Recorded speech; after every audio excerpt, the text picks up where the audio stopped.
You're tuned in to HorrorSlop, where the stories are rotting, truth is twisted, and sleep, forget about it. Yeah, welcome to the pit. It's gross, it's creepy, and honestly, it's kind of my vibe. Hope you like nightmares, because tonight's tale, it slithers. Straight from the darkest corners of Reddit. Real stories, real fear, and just enough blood to stain your soul. So at least grab your bed sheets, so grab a flashlight, and maybe a therapist. This is HorrorSlop.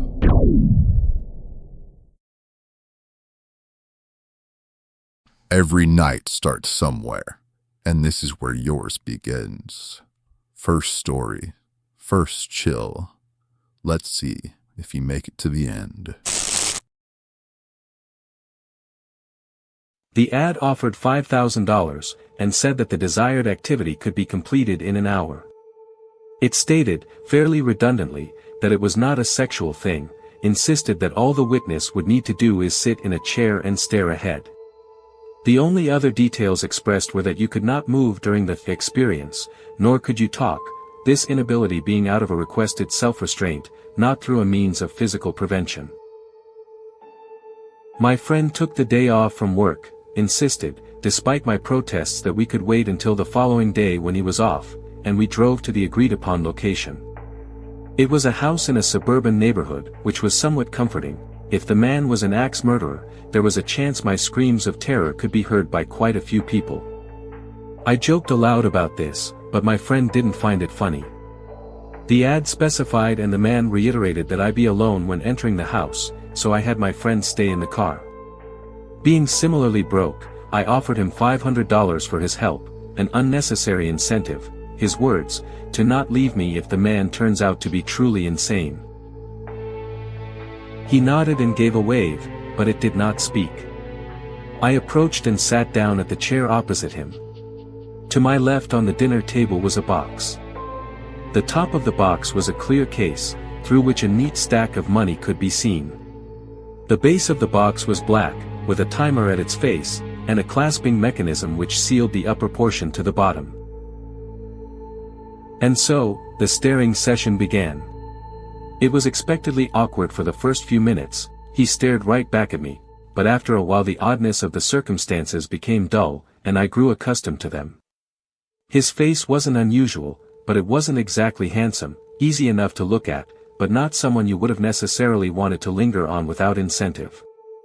He was about 65, hair grayed and thin, face starting to sag, blue eyes slightly squinting, visual acuity no doubt dwindling.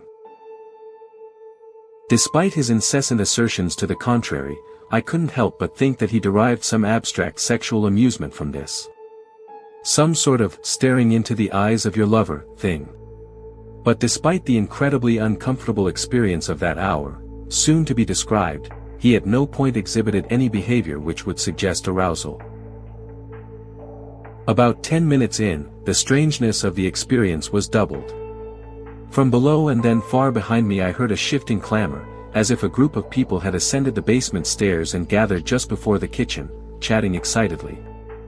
I was going to turn, the ad hadn't mentioned the presence of others, but the man's eyes seemed to almost plead with me to remain focused on him. He didn't speak a word, though. Resisting instinct, I kept my gaze fixed on him, and listened to the noise of the crowd behind me. The weird thing was that while I could hear them talking, and even mentally differentiate between speakers, I couldn't understand a single word that was spoken. They had moved into the kitchen by this point, but none of the words were intelligible to me. And even weirder was that it was obvious they were speaking English. I could recognize the nuance and structure of the language. My eyes had stayed on the man, but my mind had momentarily receded, turning over these bleak possibilities. Upon returning my focus to the man, I saw that he was crying. Inaudibly, of course, but the tears were there, the lips slightly quivering.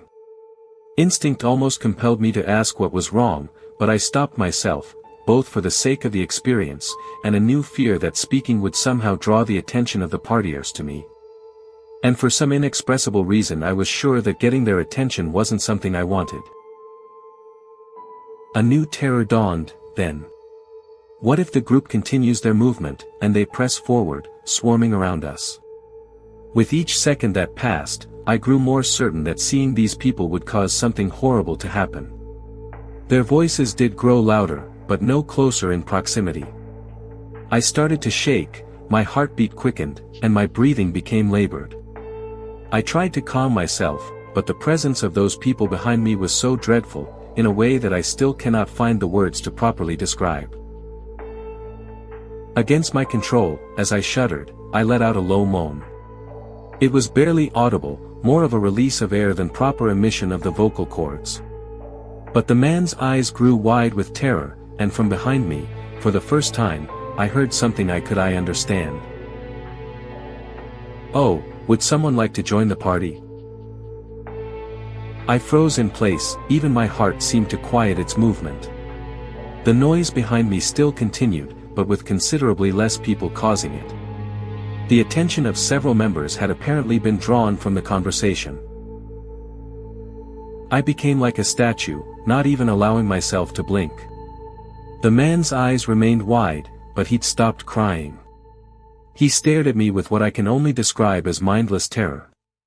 Despite my earlier belief that seeing these people would bring about some horrible event, I tried to see within his eyes even a dim reflection of the scene behind me. But nothing was reflected, not even his thoughts. I could have sworn I heard a request to join the party. A woman's voice. Ha! That old fool couldn't keep a friend if his life depended on it. You two sure saw to that. A third voice, another man. Oh well, shall we go back downstairs? The others who hadn't spoken seemed to respond in agreement, although I couldn't understand them. As gradually as they had come, the voices went away, returning downstairs and eventually fading to inaudibility. A few minutes later, the timer beside us went off, indicating that the hour had passed. The man almost collapsed at this moment, sagging back in his seat and breathing raggedly. I went to help him, but he held up a hand, dismissing me. Before I could say anything, he cried out, "Thank you," and repeated the same multiple times between breaths. He'd started crying again, although these tears seemed to be from relief, or maybe even joy. I got into the car and let out the heaviest sigh of my life. Guess he was a no-show, huh? Not surprised. No one just gives away $5,000. What are you talking about? I took the money out of my pocket and showed it to him. He looked at the money, then to me with an expression of incredulity. My friend's expression went from one of disbelief to worry, and he pointed at the clock on his radio. I remembered what time it had been when I first left the car, and saw that only 5 minutes had passed since then. I stared at the clock, and then turned my gaze to the money, as if it would somehow reconcile the disparity in perceptions of time. What exactly happened in there? He asked this softly, which made me feel even worse.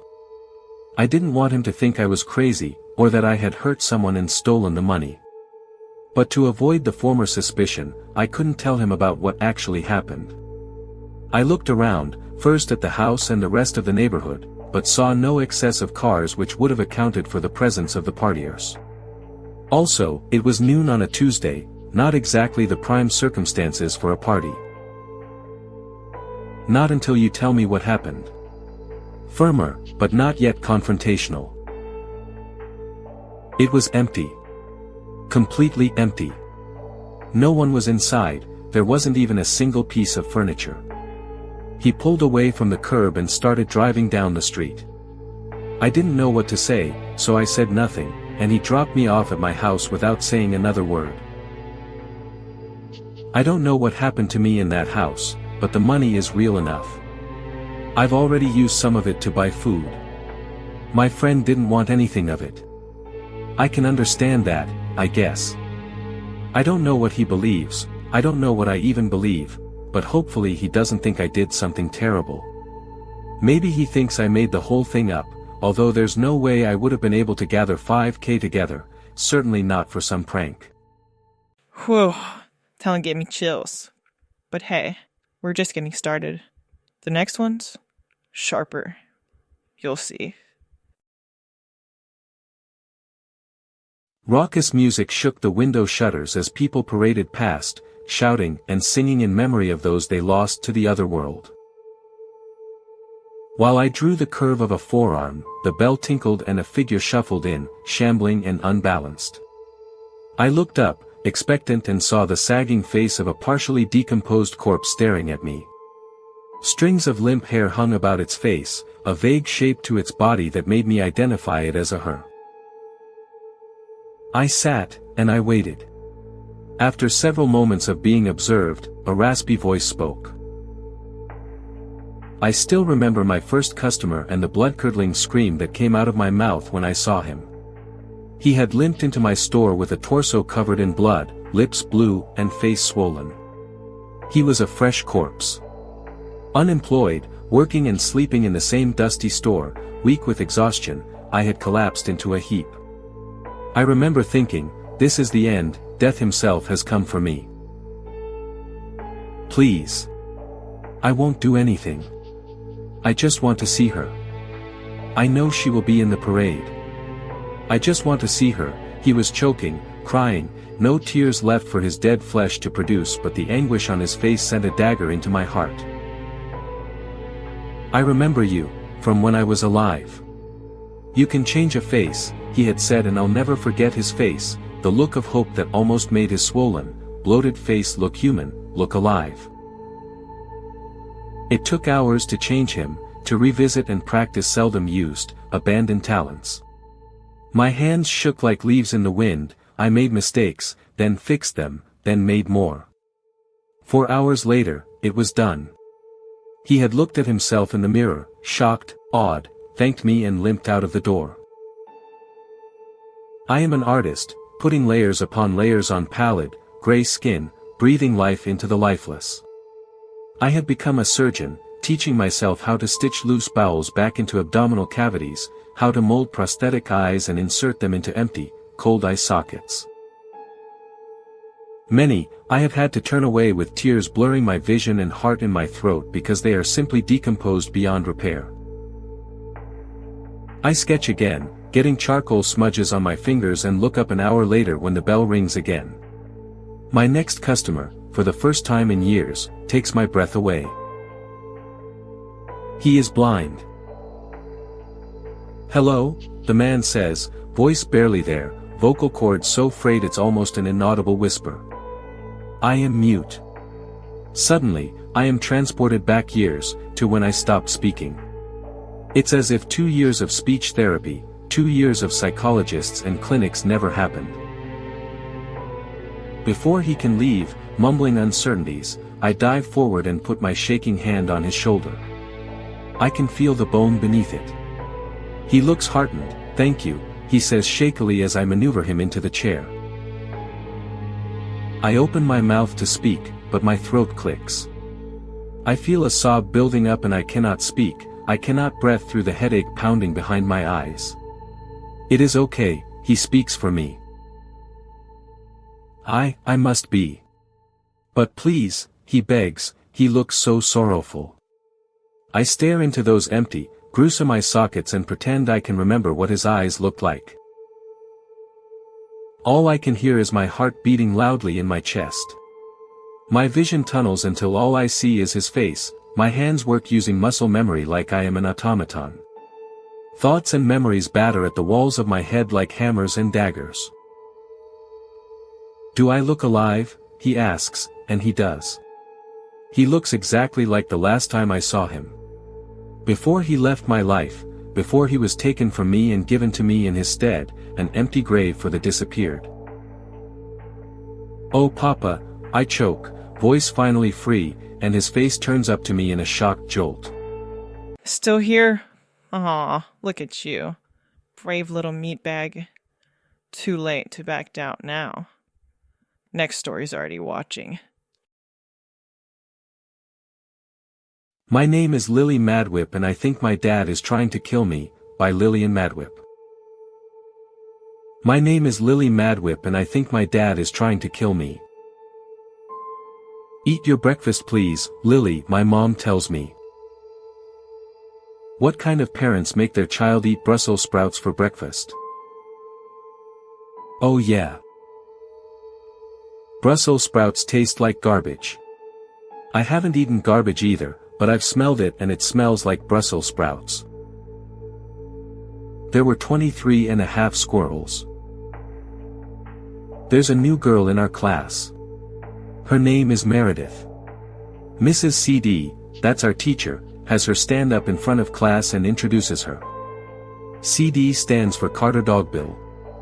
She's got 2 last names. That probably makes it harder for other people to have power over her. Unless she's got no middle name. Mrs. CD used to just be Ms. Carter, and then she married someone with the last name Dogbill and just nailed his last name onto the end of hers. Meredith just moved to town. She's real shy because she's got these marks on half her face. She covers them with her hair, but it's easy to see. Jeffrey Baker asks her what happened to her face and gets in trouble. Trouble in our class is these demerit slips you get for doing something wrong. 3 demerit slips in a week and you get to go talk to the principal, Mr. Longbaugh. He yells a lot, and his face is always red from yelling. Meredith's face is red too. Pachar says she got burned. I wonder if she's a pyromaniac.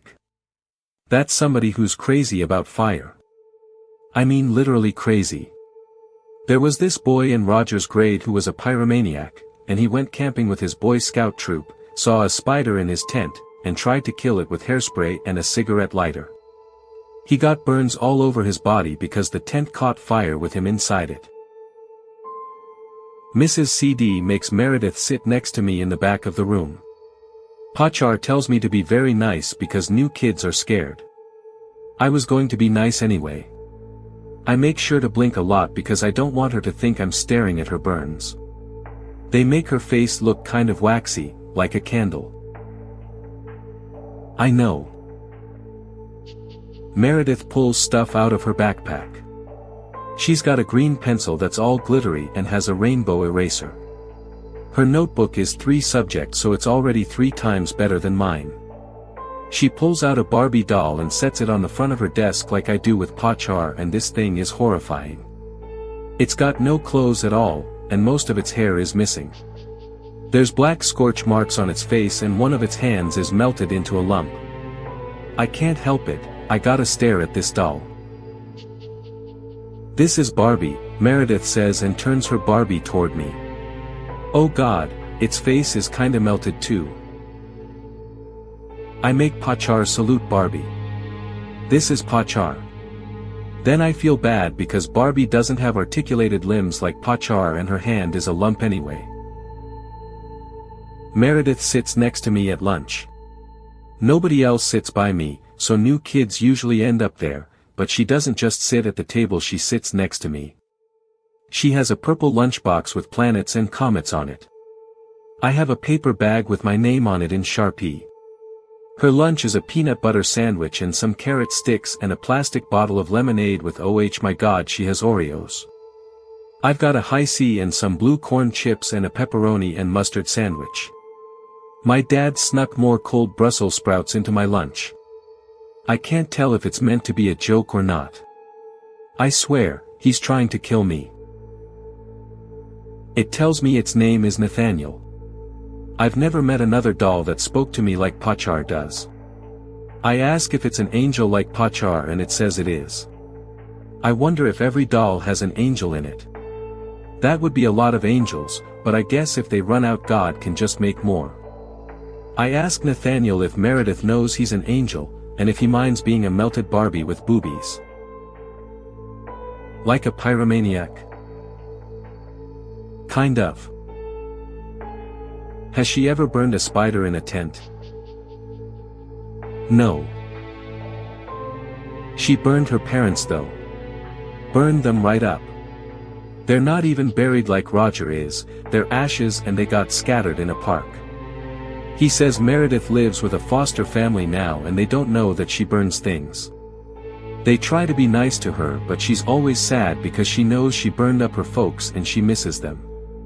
It's okay for her to be sad, Nathaniel says, but if she gets angry I need to get away. That's when she starts burning things. The bell rings for afternoon recess and Meredith lets me have one of her Oreos because all I got left are Brussels sprouts. "Do you want to play on the swings?" she asks. I'm sweating the whole time we're swinging. Out of fear, not because Meredith is hot. I don't know how she burns things, Nathaniel didn't tell me. I think she uses her mind, but maybe she has laser eyes like Superman and Cyclops. Those are comic book characters though, they're not real. "Hi Lily," Lisa says. She makes it sound like she's singing when she says hi. I guess that's how smug people do things. "Who's your new friend?" I hop off the swing and stare at Lisa because I'm good at staring. "If you don't go away you're going to trip and break your front tooth on a rock." Mr. Longbaugh comes out of nowhere, steaming because he's always red in the face like his brain is boiling or something. I think he has the ability to teleport because he's never there, and then the moment someone breaks a rule he's suddenly right there. He starts yelling at me. "Lily, did you push Lisa? Come with me, young lady." Meredith hops off her swing. Lily didn't touch her. Mr. Longbaugh lets me go but tells me to stay away from Lisa Welch.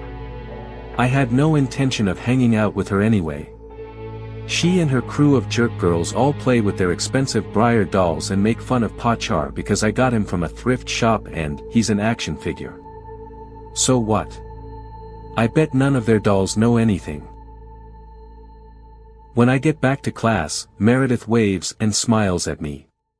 Nathaniel, her melted Barbie angel, is sitting on her desk. I wave and smile back, but I'm still scared because if I'm going to be friends with Meredith it feels like being friends with a shark. Maybe the shark likes you, but then maybe the shark is hungry and doesn't care. I hope she doesn't burn me. I spend the rest of school quiet because I'm a little worried about saying things and making them happen. He doesn't. I don't know why it worked on Lisa Welch and not my dad. Instead he tells me to go do my homework.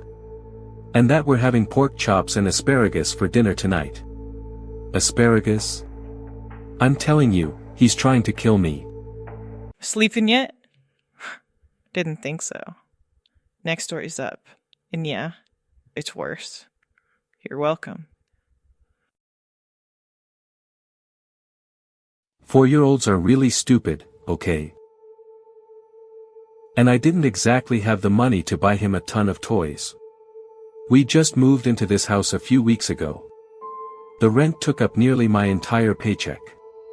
I got all the furniture from Free Cycle, we ate beans and rice often, and I was still driving around a 20-year-old car.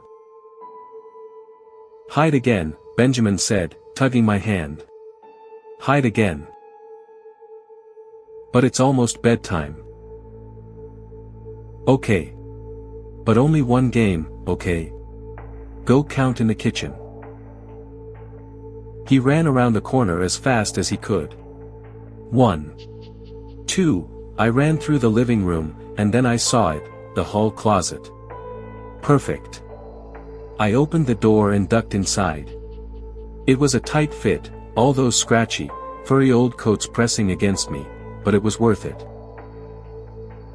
Because the better the hiding spot, the more time I got to myself. I pulled out my phone and started browsing Reddit. Soon his muffled footsteps sounded, around the dining room. I waited a minute, when he didn't seem to be coming my way, I cracked the door. What an idiot. I cracked the door open a little further, just in time to see his little feet disappear from the landing. Then I shrugged. More time for me. I sat back down in the closet and pulled out the phone. "You who?" I heard Benjamin's footsteps running above me. His giggles, trailing down to me. I couldn't move. Couldn't breathe. "Benjamin!" I finally screamed. More giggles. And then Benjamin's voice. "I see your feet." But I didn't hear any footsteps. Any giggling. The house was dead silent now, and I could hear a pin drop. I ran into the guest bedroom. It was empty. I ran over to the closet. Threw it open, looked up and down. Stumbling back out in the hallway, I crossed back towards my bedroom. The only bedroom left. I ran inside and flicked on the light. The police came. They searched the house. They didn't find anything, no signs of forced entry, either. So they promised me they'd patrol my street for the next few days, but that was really all they could do. I decided to stay at a friend's house for a few weeks, until I felt safe again. But every time I closed my eyes, I could see them. Those 2 feet, that looked so off, somehow. Swollen, as if waterlogged. A bit too grayish in tone to belong to any normal person. Toenails blackened and split. And I wondered. Anyway, let's lighten the mood with something fun and... Nah, just kidding. It gets worse. Hit it. Daddy, look what I can do. And as she grew older, looking more like her mother every day, I knew it was only a matter of time. I have something important to tell you, she said. I don't understand, I said, breathlessly. Isn't this good news? My wife's lips pursed into a thin white line. The girls in my family, she trailed off. We all have a special ability. I shook my head. My wife frowned. It's better if I show you. It won't come out unless I let it, said my wife. That night, my dinner went untouched. When I came home that day, my wife was sitting in one of the wooden dining room chairs. She had moved it to the middle of the living room, so that she was facing the door when I came in. Our baby daughter was snoring gently in her room. I could hear our son as he watched cartoons in his own. As I looked into my wife's eyes, I knew that she already knew. She stood up. My blood ran cold. Then I realized that it wasn't just a chill, my blood was actually getting colder. My wife walked slowly towards me. My heart stopped, and I collapsed unconscious to the floor. By the time that I awoke, my wife had already found my lover, and done the last one she had threatened me with to her. After that we always fought, and my wife began to lose it. My mother died from a cerebral hemorrhage. My sister died from a stomach bleed. She never admitted it, but I knew that it was her. I had no choice, I had to kill her. She said it was an accident. And maybe it was. But as I stared down at the body of my son, covered in blood that had exploded from every pore, I didn't really care. 10.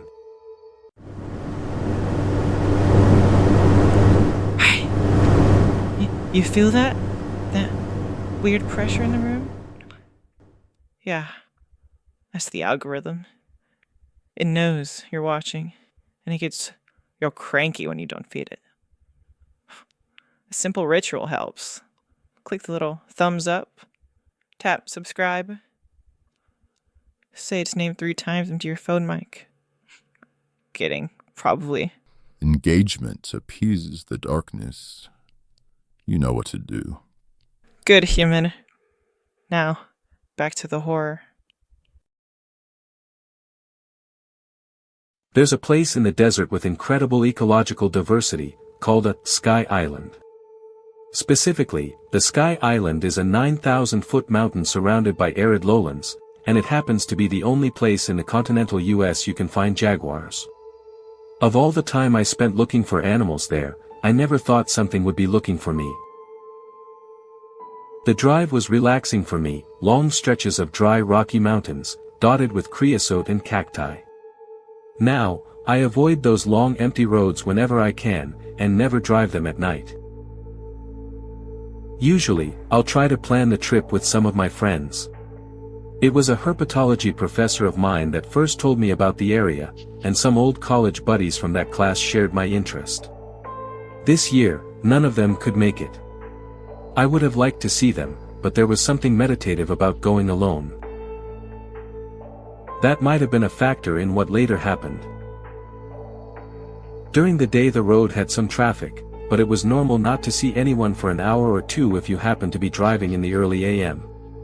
That type of isolation lets your mind wander to places it normally avoids. Mundane concerns like your car breaking down are of course part of it, but I was more concerned with what might be in the dark. I put on the hazards and got out of the car to help a spadefoot toad across the road. I hated to see them get pancaked, which most cars driving 70 miles an hour would do without noticing. Outside of the car a cool breeze brushed my skin, and I was greeted by the quiet of the desert night. Crickets made their high droning call, completely unaware of my presence. In every direction there was darkness, so deep that I found myself looking over my shoulder if I stood in one place too long. I don't think anyone had been attacked by a jaguar here, but you would never hear their bated breath, or padded footfalls. I assured myself that it was a statistical impossibility. Putting on a nitrile glove, I gently scooped up the small toad. The oils in your skin aren't good for them. As I made sure the pictures were in focus, I looked into the little creature's beautiful green eyes, wondering what it thought of this ordeal. I don't think they have an emotional aspect of fear in the same way we do, but I'm sure that handling them is stressful. I snapped a couple pictures and had it safely on the other side of the road within about 20 seconds. It rapidly took cover in the grass, its camouflage rendering it invisible. A rustle was barely audible over the idling engine, but I was certain I'd heard it. Something was in the brush on the far side of my car. Being alone in the dark in the desert makes you more perceptive than usual. I told myself that it was a jackrabbit. That was the most likely explanation. Slowly, I walked back toward my car, wanting the safety within. Part of me was curious, perhaps it was a desert fox or something interesting. If someone else had been with me, I certainly would have pursued the creature with my headlamp. As it was, I just hopped into the car and rapidly closed the door. From the bushes a jackrabbit exploded, powerful legs sending it across both lanes in 2 giant bounds. I jumped in my seat, and a small laugh escaped my lips, making me realize I'd been holding my breath the whole time. It was a bad habit of mine, to hold my breath whenever I was scared or concentrated. I'd almost passed out from it before. Driving back to the only motel in the area, I found a couple neonate rattlesnakes, hardly bigger around than your finger, and moved them off of the road. Instinctively, they struck at the snake tongs. I didn't blame them for trying to defend themselves, but I did want to get them off of the road. I'd already seen a few snakes that had been run over. Before calling it, I decided to take one last lap around a road in the foothills, just to look. It was nearly 3 a.m., but I could only come here once a year, and you never know what you might find. My windows were cracked to let in the cool night air, and I was surprised to hear all of the crickets go silent. I listened carefully, not sure what I was listening for. I found myself in darkness, only able to see the outlines of the mountains because they were blocking the stars. Reaching onto the seat next to me, I fumbled around for my headlamp, clicking the button over and over. Nothing happened. I got my phone out of my pocket, and desperately tried it as well. I couldn't get it to turn on. My breath had caught in my throat. I was terrified, not because of the dark, not just because I was alone. Something had happened. Something I couldn't explain. With the lights gone, my eyes began to adjust. I could make out pale sand in between the sparse shrubs, just barely. Part of me wanted to keep clicking the buttons on my phone, to try and start the car, but another part of me said it was pointless. Completely still, completely silent, I sat there with my senses on overdrive, every click of the cooling engine sounding as loud as a gunshot. It was a rounded, domed shape. It looked wrong. Staring frantically, I tried to figure out what it was. When I did, I began to urinate.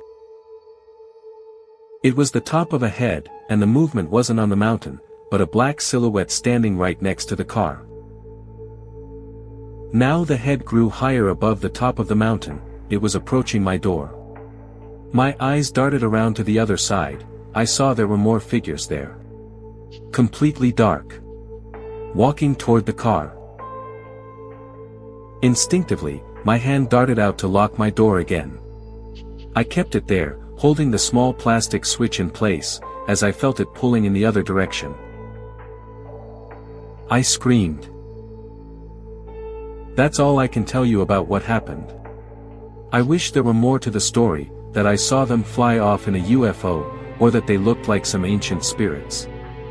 All I can say for sure is that my first memory was about 45 minutes later, at 4:37 a.m., parked at the motel soaked in my own urine.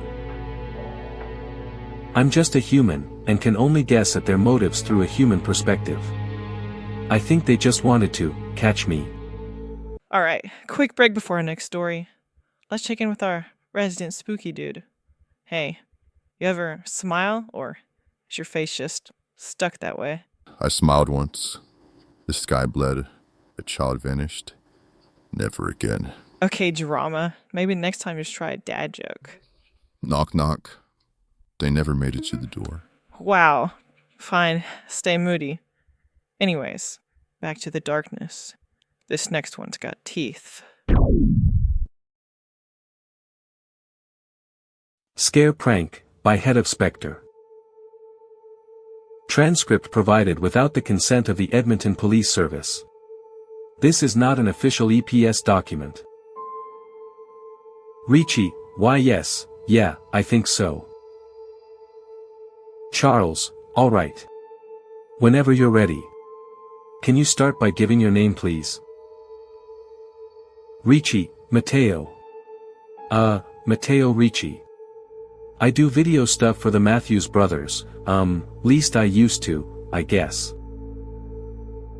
Charles, were you present on the night of June 12th? Ricci, yes. I saw the whole thing. I don't know how much got filmed. I dropped my camera pretty early on, but maybe there might be something there.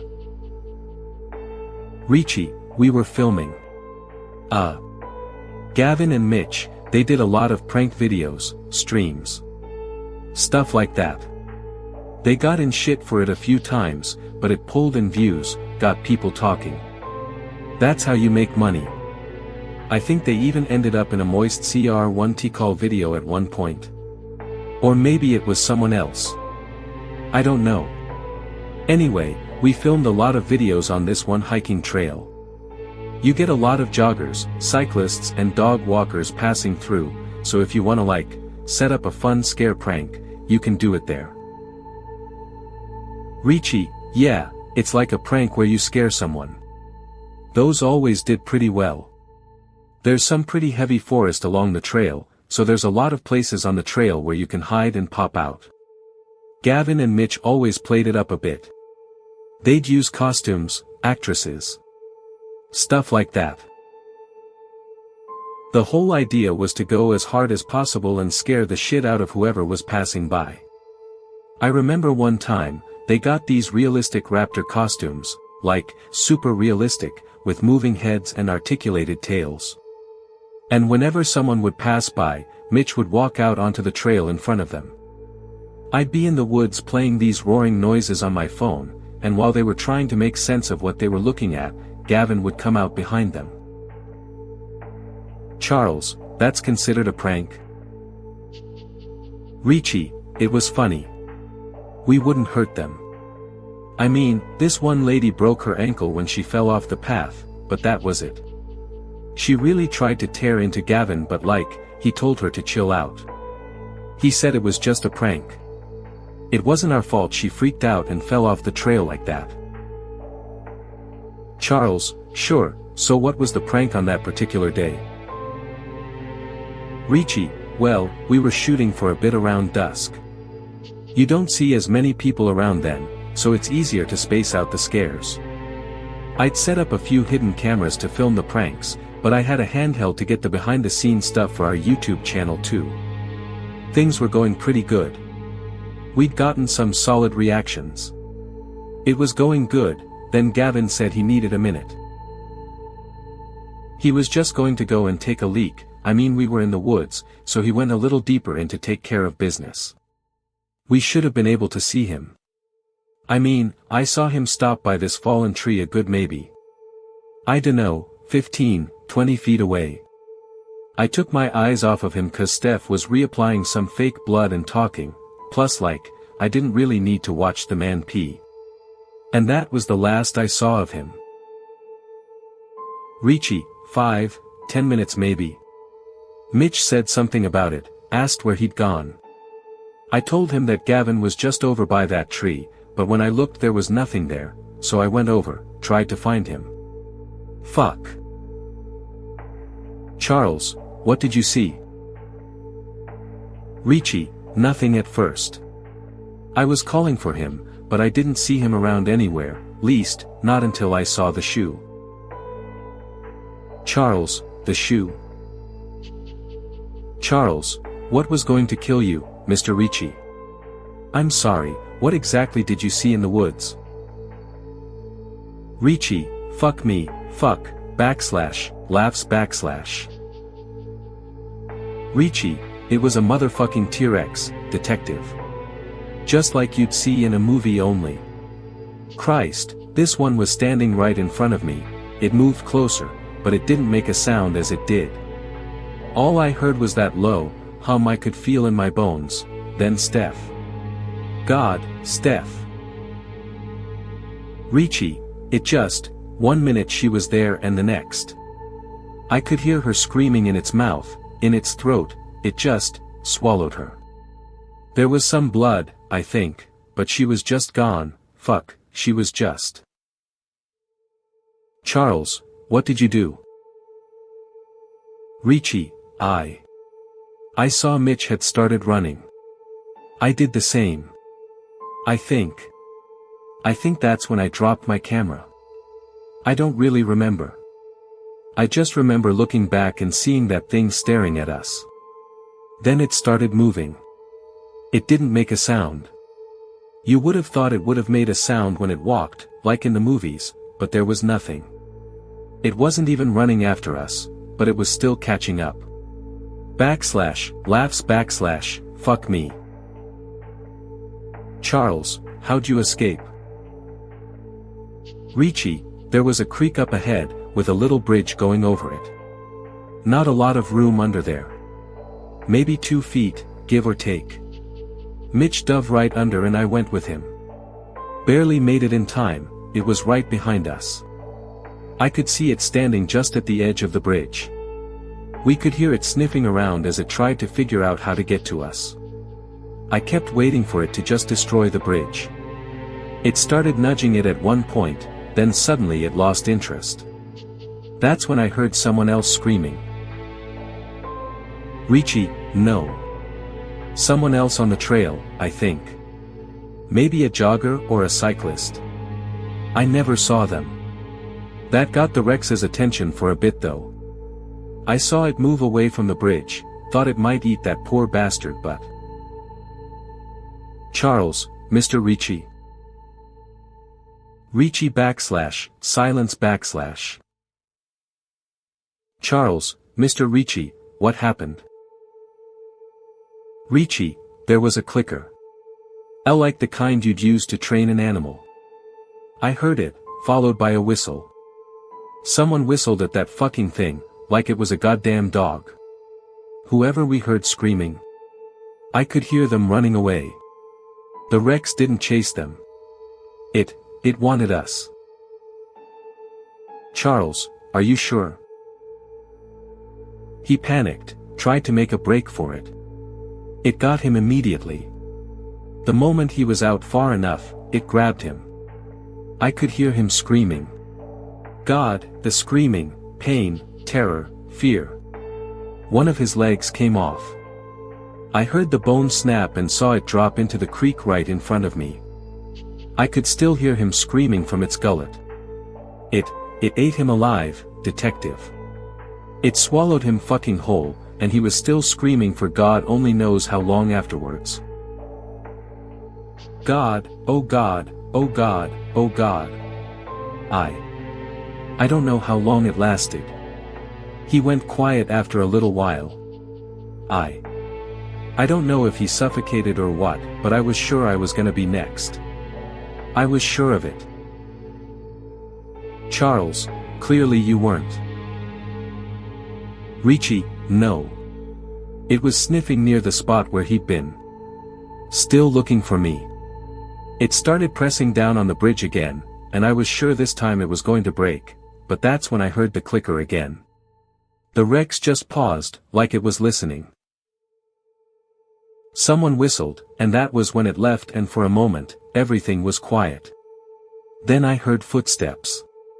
Someone walking over the bridge. I saw them step down into the creek, and they spoke to me. Richie, she said I could come out, that she'd sent it away. I didn't want to, but I didn't really have much of a choice either. She helped me get out of there, she was smiling the whole time. I recognized her face, she was pretty hard to forget. Charles, I see. Richie, I didn't know what to say.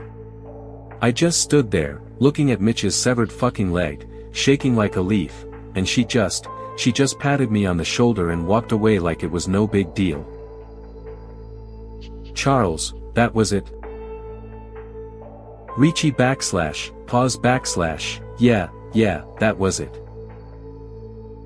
Richie, it's not a fucking joke. That thing was in the fucking woods, she fucking sicked it on us. Everyone's fucking dead. Charles / pause / there's no need to get aggressive, Mr. Richie. Richie, I know what I saw, detective. I know what I fucking saw.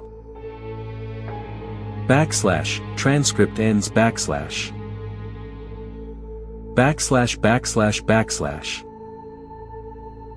Oh well. Mine was funnier. The new product has met all expectations. Now if I could only think of a name. I know that technically speaking, it's not a real Tyrannosaurus Rex. It's just the closest I could biologically come to replicating one.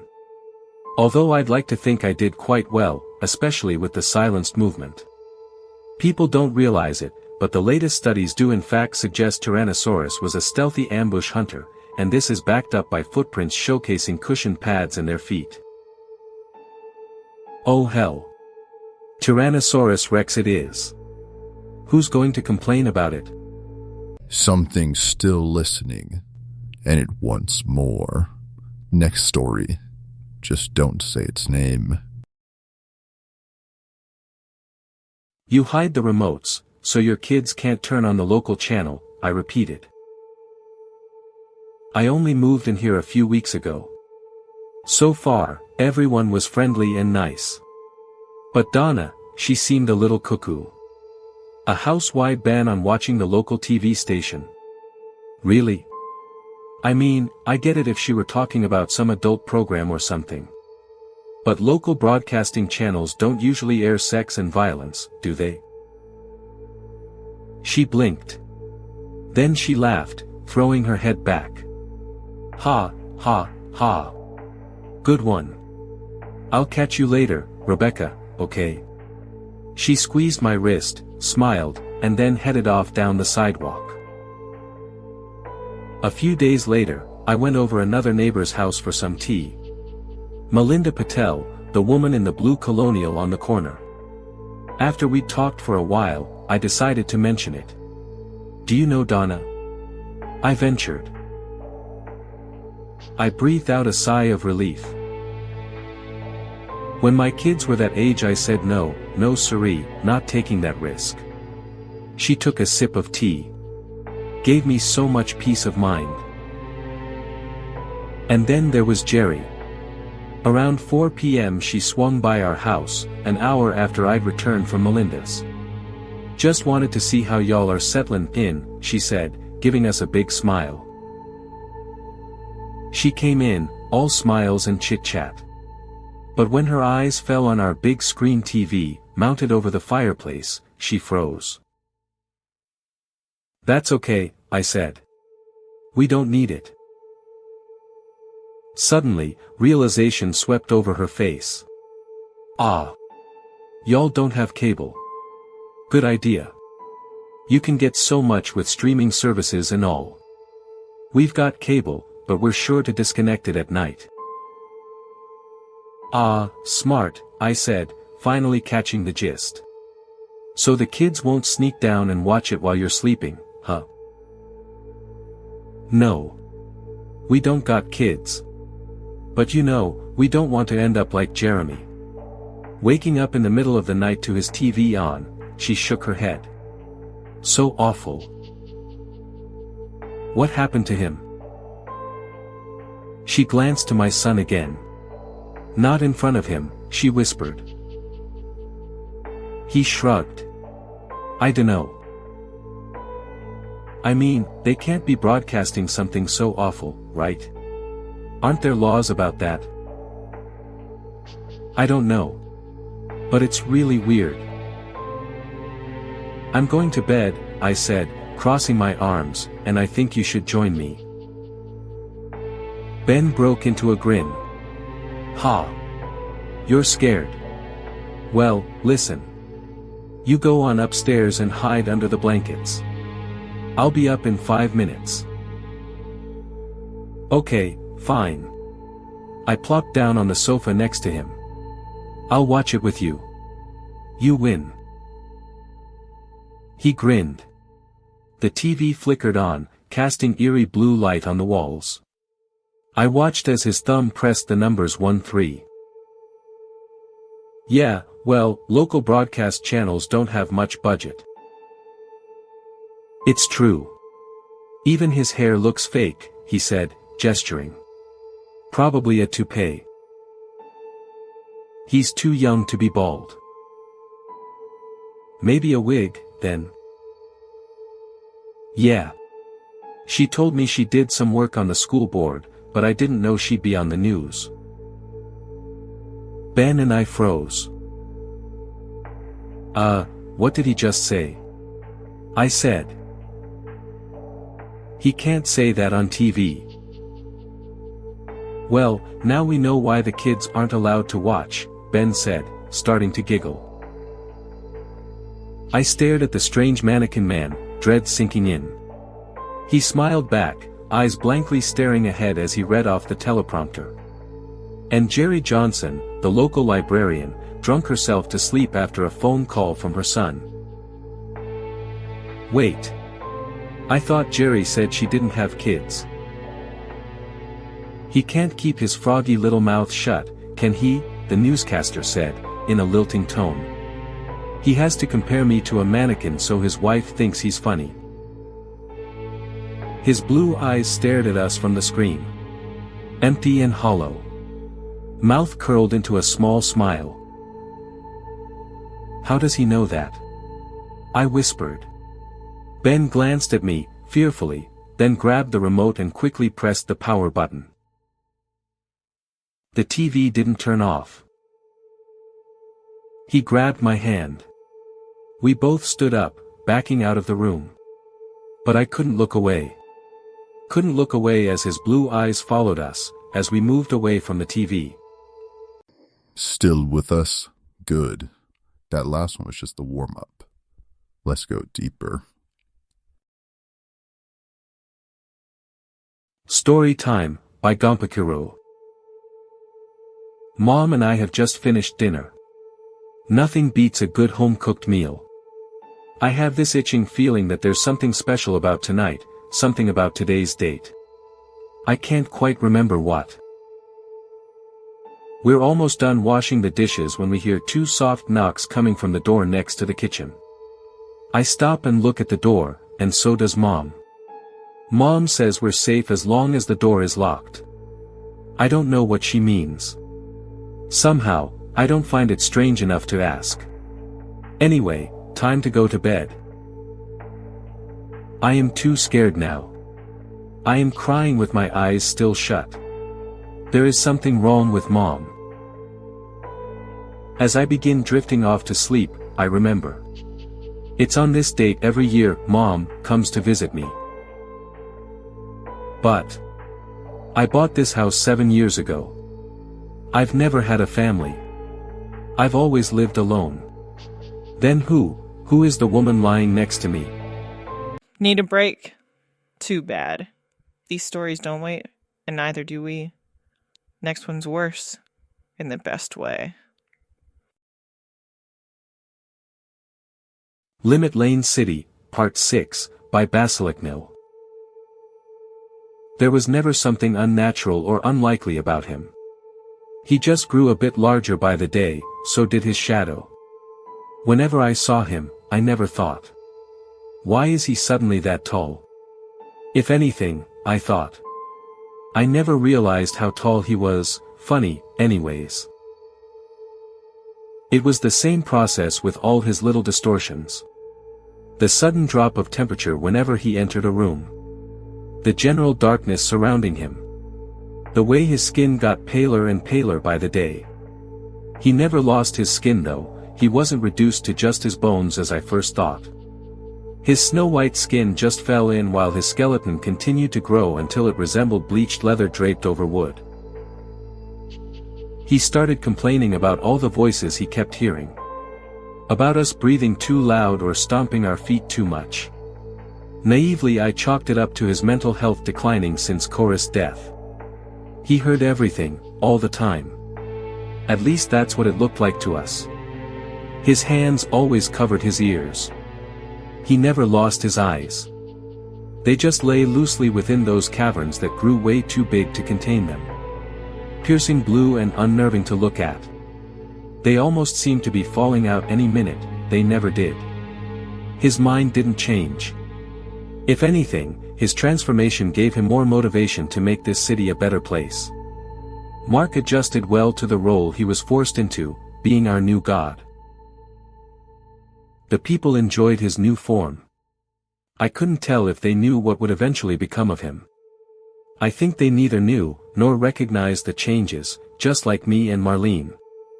They just fell back into the habit of telling their secrets to the god they knew and loved. But this god wasn't going to take their lives for another month of supplies. This god tried to be better and different. His plan didn't go as he wished. Look, this will become the mightiest potato tree in no time.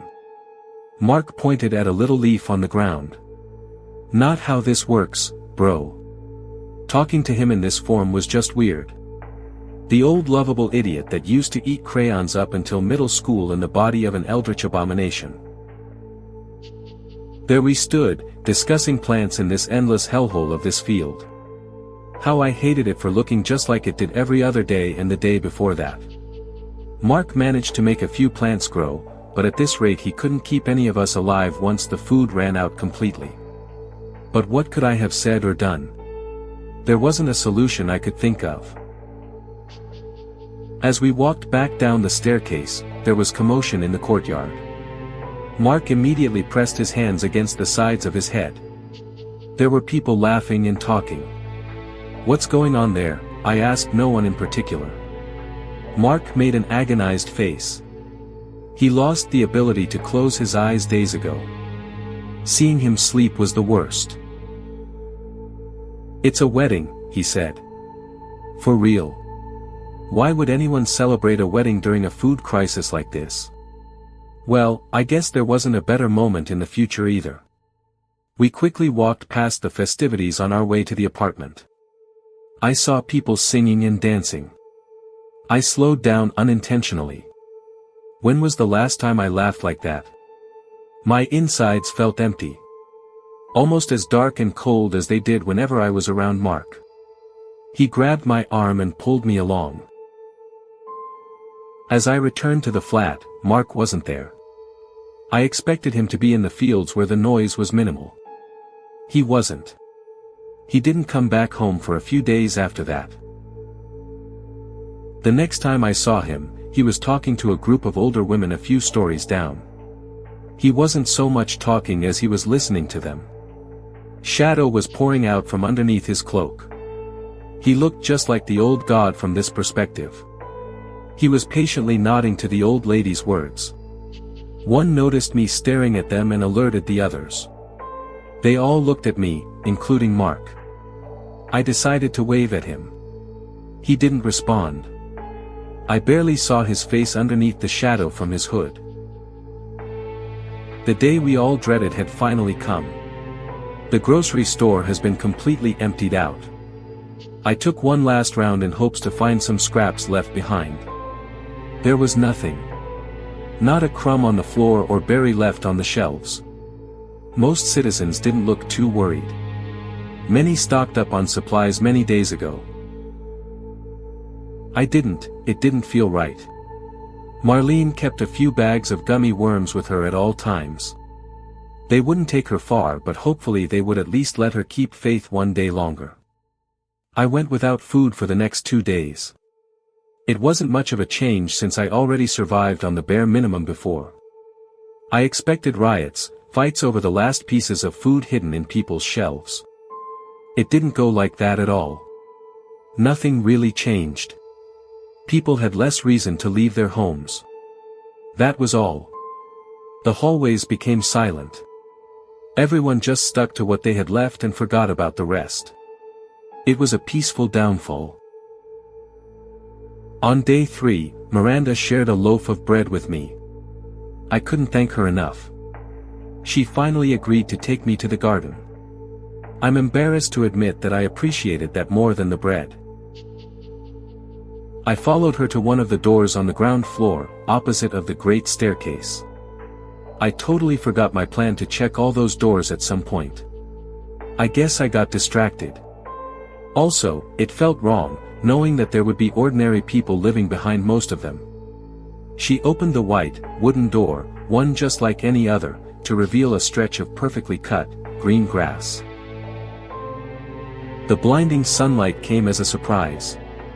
Until this point I was under the assumption, everything but the topmost floors would effectively be underground.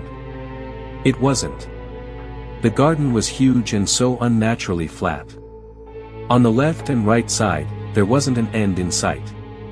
And in front of us, something that sent me down a completely new rabbit hole. Miranda and I walked a little closer to them. There wasn't much to see but vast open space, still it was so much to take in at once. Only as I turned around did I finally get an answer to the mystery of the small rooms that had been bothering me for so long. The wall of the building we had just come from was covered in randomly placed concrete boxes, protruding from the building's surface. No columns or supports to keep them in place. I suddenly felt very unsafe, thinking about our little room just hanging on by nothing but a front wall. I turned back around to the baseball area, just to be greeted by a familiar face, walking up the tribune. It looked even smaller compared to his enormous size. It was Mark, only, it wasn't. I finally saw him clear again after not seeing him at all for many days. Where his piercing blue eyes once were, was now a bottomless pit of pure blackness. Part 5. That last one tasted like fear and poor decisions. Let's see what the next bite stirs. Hope you're hungry. Wow, they're different colors. I'd like to say that my eyes are only one part of myself, that it's just a slice of the pie that makes up me. But really, the only fascinating part of myself is the heterochromia. I'm average in grades, height, strength, IQ. Not much stunning charisma either, I tend to stick to myself. Of course this is when I corrected her and said boys, but this really didn't take her by surprise. Mom's good like that. However, this time, the beast wasn't content just to gnaw on the faces of horny teens on our lover's lane. When I'd gotten to school about a week after the first incident I knew something was wrong. Everyone was quiet, and a lot of people were crying. I found my friend Trent and asked him what was up. He criticized me for not checking my Facebook before he told me. Douglas Stafford. Better known as Doug. Senior. Everyone loved him. He was a nice guy. Heck, even to lil ol' wallflower me. I'd gotten lost my first day of freshman year and he pointed me in the right direction.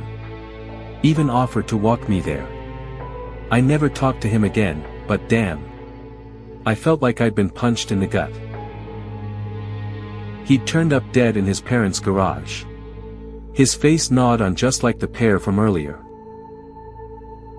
During the summer everything went quiet, and soon the talks of dead teens faded into the background.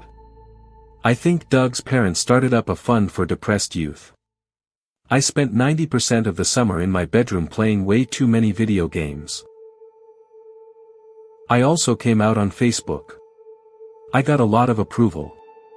A lot of, "You're perfect the way you are." And a lot of, "Dude, it was obvious."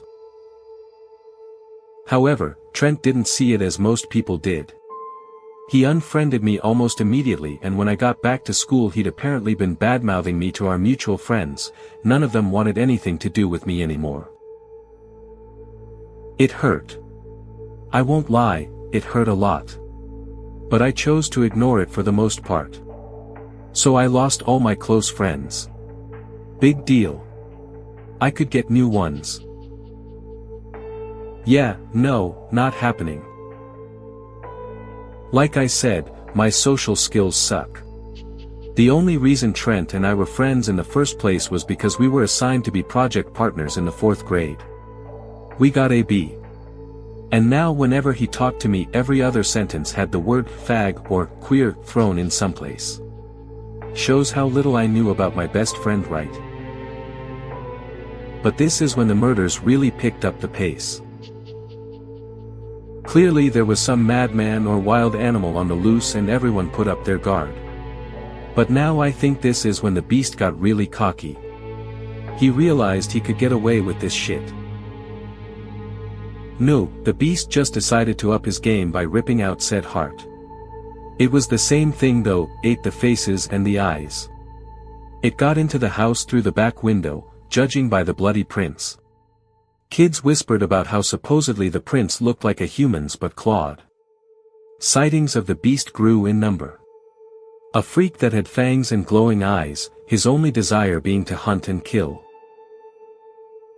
Of course my mom immediately kicked in a curfew and kept the house secure. At night I'd hear her wake up and walk around, as if to make sure we were safe. I believed in the beast when she saw it too. I woke up to hear her scream and I ran to the source. My mom was white as a ghost, her hand on her heart as she stared out the now empty window. It was there.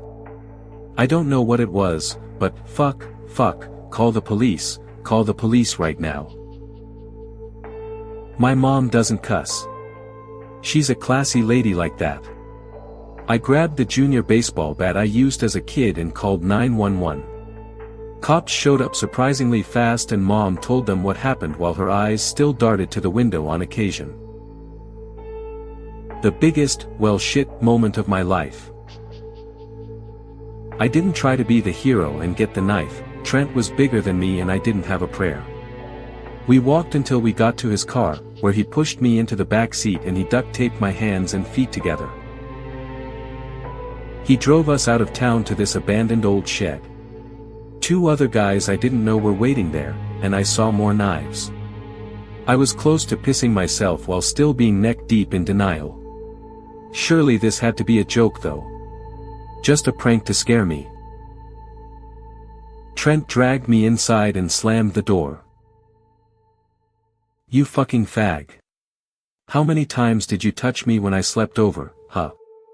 I could hear the sneer in Trent's voice. I groaned as I was shoved to my knees.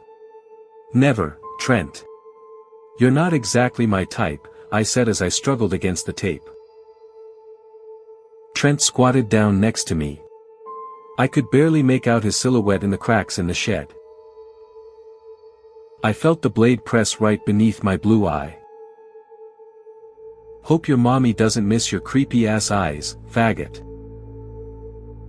I wanted to shut my eyes. Hoped that he'd drive the knife right into my brain so I didn't have to feel it. Instead, I felt my eyes stay wide open as the blade glinted, and I suddenly made out Trent and his 3 Goonies. Yeah. 3 Goonies. There were only 2 outside the shed. What the fuck dash? Eyes? And I saw the beast in his entirety. My eyes shut again. Open. Open your eyes. His face was kinda human. Had a strong nose and gaunt features. But it was his eyes that caught me. The beast grinned, his crooked teeth flecked with blood. No. No, they don't, he said, almost if he was trying not to laugh. Only one. Thought I was the only one, he sobbed. I felt his greasy tears hit the top of my head. Really not sure of how to handle this, I patted his back, careful to avoid the spines. God knew they were probably poisonous. Thankfully the beast seemed to appreciate this. I'm really not sure how I fell asleep with a giant stinky monster practically spooning me, but when I woke up, the police were there. According to them, someone called 911 from my phone and told them where to find me. When I got home late that night, I found mussel shells on my windowsill. I took them inside and let them rest on my dresser. Top of my dresser's covered with little gifts now, from snake skins to smooth rocks to glass beads. I haven't seen him since that night, but sometimes I catch a glimpse of those mismatched eyes, glowing from my backyard. Need a break? Too bad. These stories don't wait, and neither do we. Next one's worse. In the best way. A group of perverts are targeting kids on YouTube. I used to work for them, by the cold people. In the summer before I went off to graduate school, I was trying to stack as much money as I possibly could. This included working full-time, taking up odd jobs on Craigslist like helping people move, and tutoring high school students. One day while browsing Craigslist, I came across an ad for work as a junior animator/video editor. It paid $20 per hour, so I instantly applied. I had passing familiarity with animation programs because my friend and I had spent years trying to design a simple video game. And my video editing was quite good, because I had run a popular YouTube channel when I was younger. I got the job. It was weirder than I expected. The company was in a nondescript business complex in Irvine, and every employee had an electronic badge that unlocked doors. Certain levels of employees could unlock certain doors. Being at the bottom tier, I could only unlock the entrance, the door to the room I worked in, and the conference room where we'd have weekly meetings. I never saw any other rooms in the building, and never spoke with anyone who worked in them. There were 7 animators including me. We sat in a row of cubicles in our own small room. Our job was to edit cartoon knockoffs of popular children's characters, typically Spider-Man, Elsa, SpongeBob, My Little Pony, etc. We worked on 1 or 2 videos per week, and basically we just created cartoon objects and settings. The work was surprisingly simple. There was very little real animation required. The job paid so much that I hardly paid attention to how strange it was. The company divided our labor in such a way that none of us animators ever saw a video in its entirety. We each worked on a few seconds of it, and often, the project would be taken away from us and transferred to another department before we were finished. I noticed a few other weird things about the company during my short time there. It wasn't unusual to see employees crying as they made their way through the halls. Any time I spotted one of them crying, they always tried to hide it. Some of them couldn't. On a few occasions I saw a child wandering through the halls looking for someone, or maybe for a bathroom. When I brought this up to my supervisor, he told me, "It's bring your kid to work day for the department upstairs." He told me that 3 times in 2 months. I examined the recipients and sender of the email, and found that it had been sent from inside the company to several employees on a list. I forwarded the email to my boss and asked him what the deal was, and he quickly responded that it was a joke from our partners overseas, and that I had been mistakenly added to the recipient list. He told me to ignore it and keep up the excellent work, and that my review would be coming up, with the possibility of a raise. More than $20 per hour. I guess my memory is for sale, because I quickly forgot about the video. As far as I could tell, the video was not acted. What I saw was a real, medical, procedure, and real terror. Horrified, I emailed my boss, demanding an explanation. I received none after about an hour. Normally he replies within minutes or even seconds, so I left my cubicle and stormed down the hall to knock on his office door. I left work early that day, too freaked out to return to my station. By the time I got home I had a missed call from my boss, and a voicemail summarily terminating me, stating that the project was complete and that unfortunately our entire team was no longer needed. I didn't give a shit. I didn't plan on going back anyway. I spent the rest of the summer doing odd jobs, and trying to forget that company. But weird shit continued happening, and it got worse and worse. But I had never seen a full video. This one was about 5 minutes long. It featured two cartoon kids dressed up in Elsa and Spider-Man costumes, stealing their father's beer and getting drunk. Then, one of the kids trips and falls, smashing his face into a desk and splitting his skull open. Blood sprays everywhere. I was confused and disturbed by this video, but it wasn't until YouTube's stupid autoplay feature cycled to another recommended video that I really freaked out. Another video played, then another, and another, all products of my company, some of which I'd worked on. Every video featured recognizable children's characters from Disney and Marvel and other big brands, but something weird, or violent, or sexual, took place in them. It wasn't until I returned home and started digging around on YouTube that the true scope of these fucked up videos came to light. I found several channels with child-oriented names like Silly Hero Fun, Not a Real Name, Mods, all of which produce videos exactly like the ones I'd worked on. They all specifically target children using familiar characters, and they all link to more legitimate cartoons via the recommended videos algorithm. 5. Pregnancy is frequently depicted as a curable illness. Unsurprisingly, the cure is an abortifacient injected directly into the woman's stomach. The worst video I found depicts tummy aches, illness, and pregnancy in a very blended way, all of which require the use of needles to cure. In another live-action video with real people, an evil doctor chases pregnant children around with a giant needle while they scream and cry. Many of the pregnant women give birth to insects, or to logs of shit.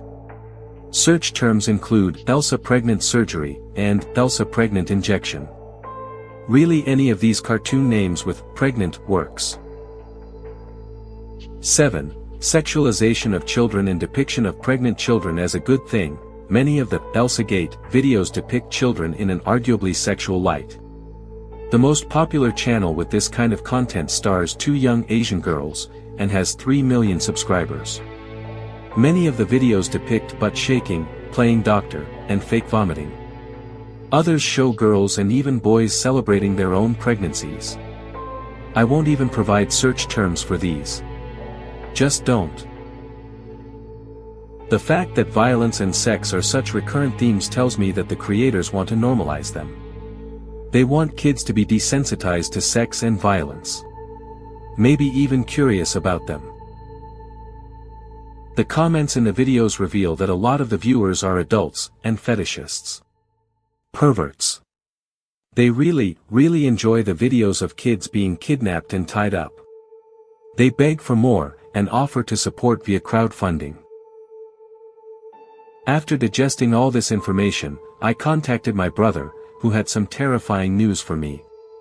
Apparently, he and his wife had received several phone calls from people asking for me. When my brother asked who they were, they always hung up. He said, they always have an accent. FB. Still here? Aw, look at you. Brave little meatbag. too late to back out now. Next story's already watching.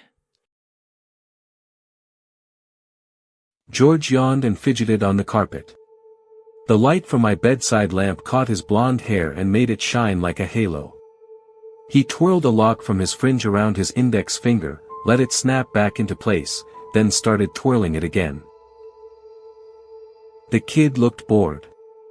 He'd obviously agreed to come round mine for a sleepover because I was new at school, and he wanted to see what kind of house I lived in.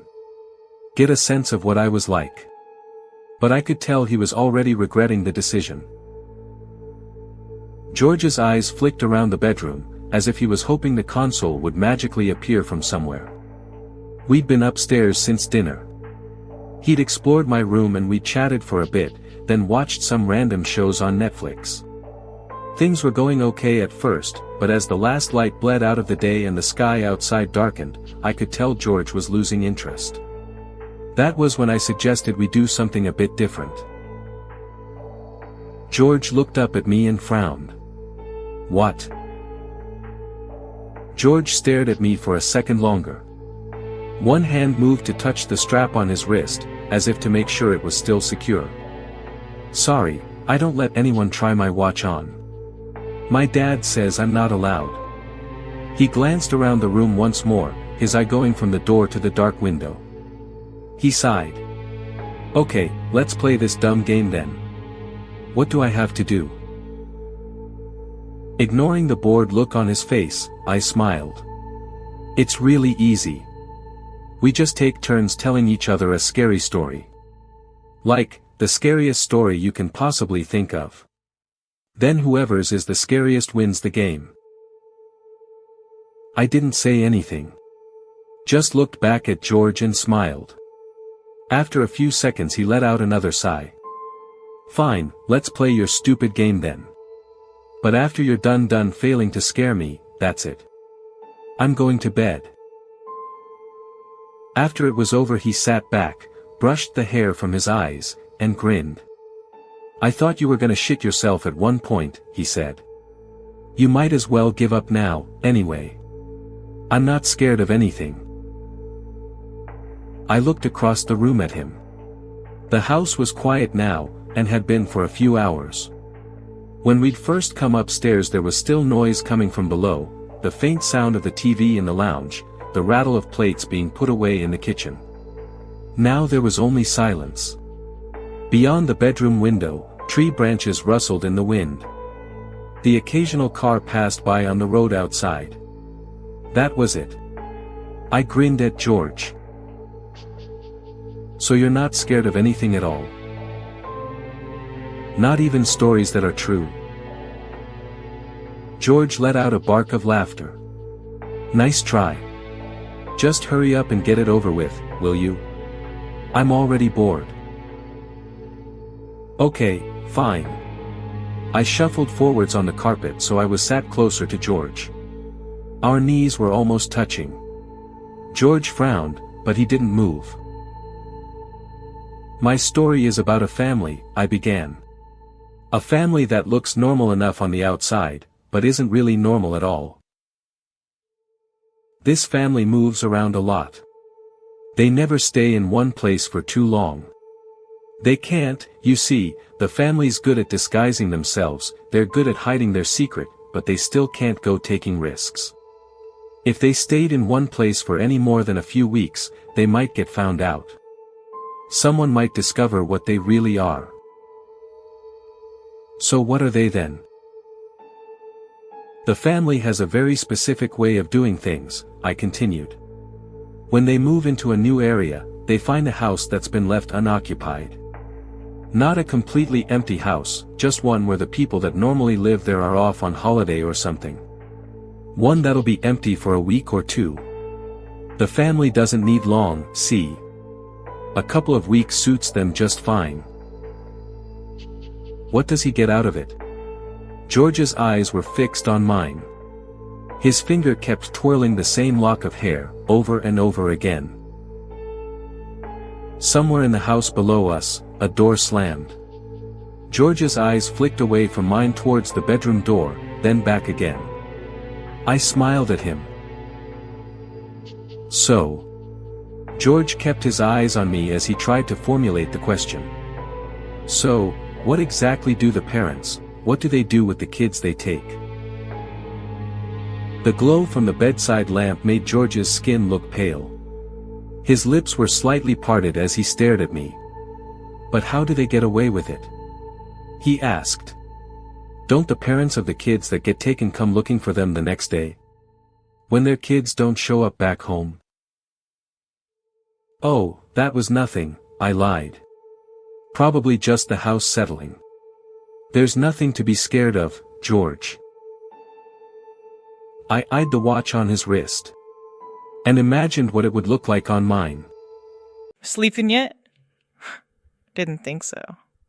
Next story's up. And yeah, it's worse. You're welcome.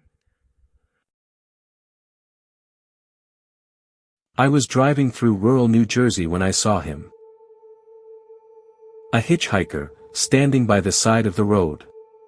Surprisingly well-dressed, black suit, slicked back hair, narrow briefcase. Of course, he said in a polite, almost British, accent. He reached for his wallet, and pulled out 3 crisp, $20 bills. This enough? I grinned. That's way more than enough. I greedily snatched the money from him and clicked the locks. Get in, bud. He climbed in. His blue eyes shifted from the crumpled Wendy's wrapper on the dashboard, to the mysterious, sticky goo on the middle console. Sorry, the car's not clean.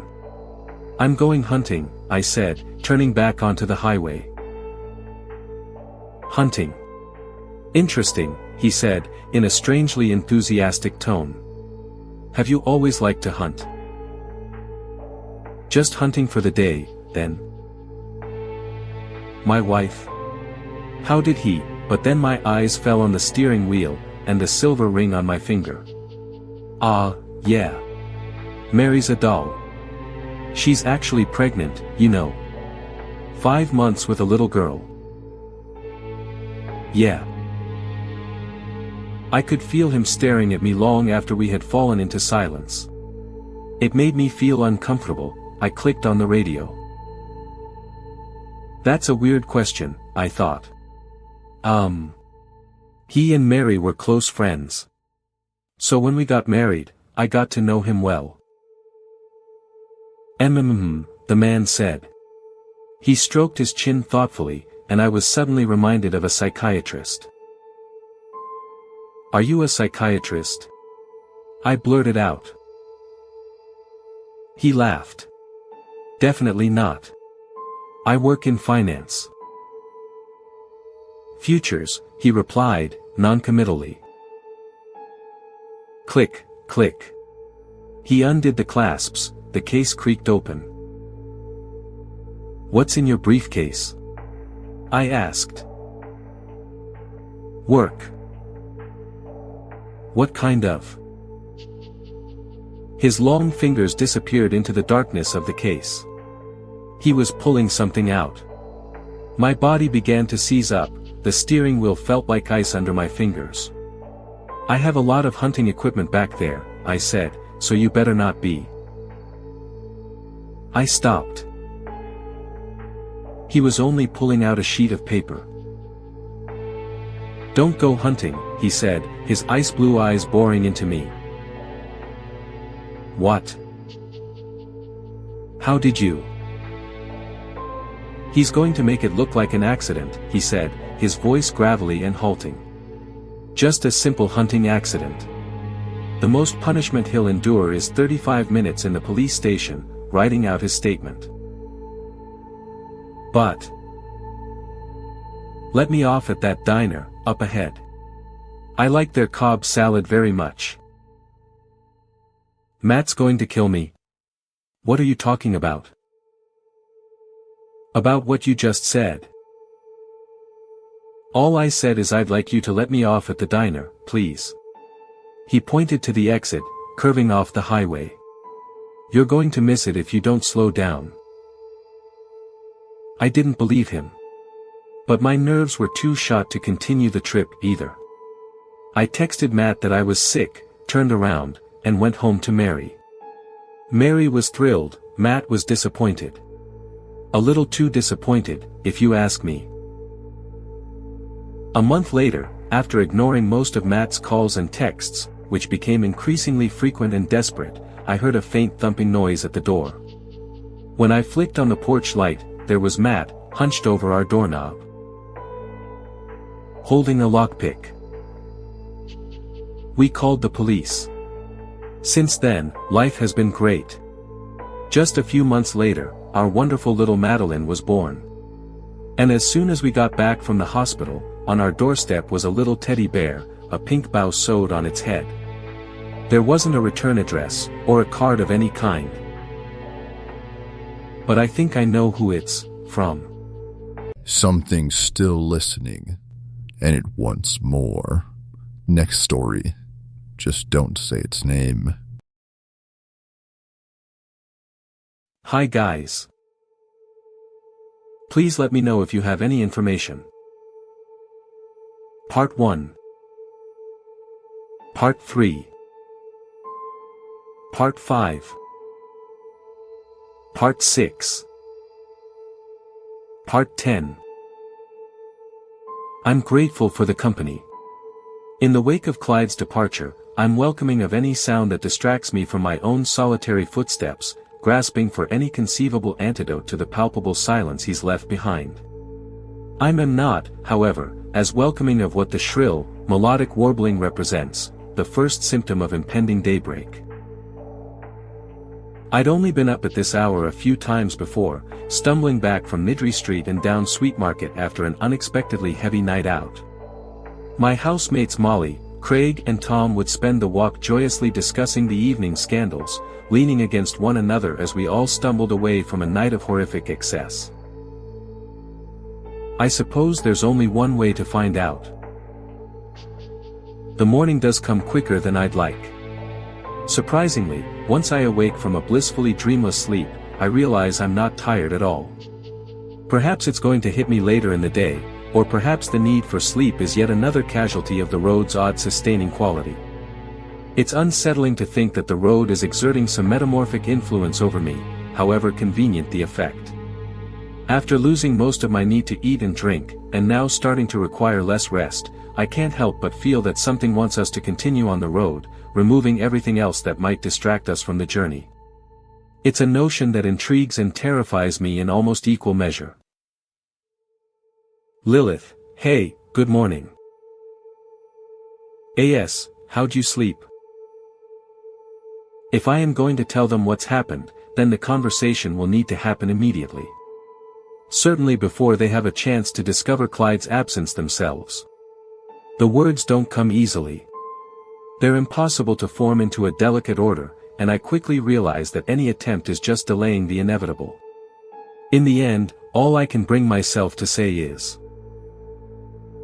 It takes a few seconds of quiet comprehension before Lilith sits bolt upright, alarmedly peering over the luggage to Clyde's side of the Jeep.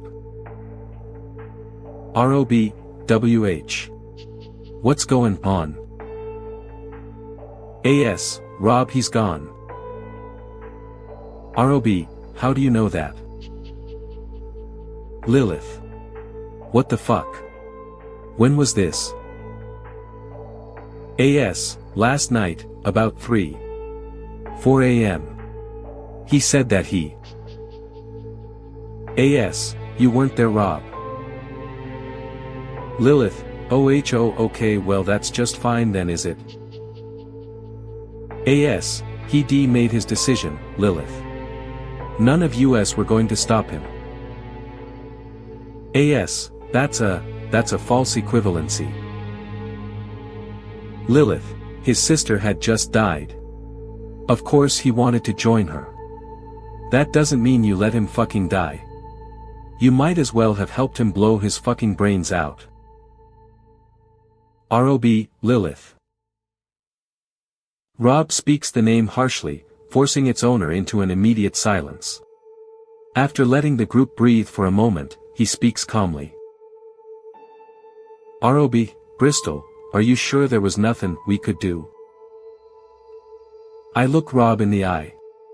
His words hit me harder than Lilith's impassioned tirade. Standing before the both of them, at the intersection of their expectant stares, I feel first inkling of doubt creep into my mind. What would have happened if we talked Clyde back into the Wrangler, if Rob had forced him to stay? Could he have found some reason to move forwards if we had kept him for a night? A day? A week?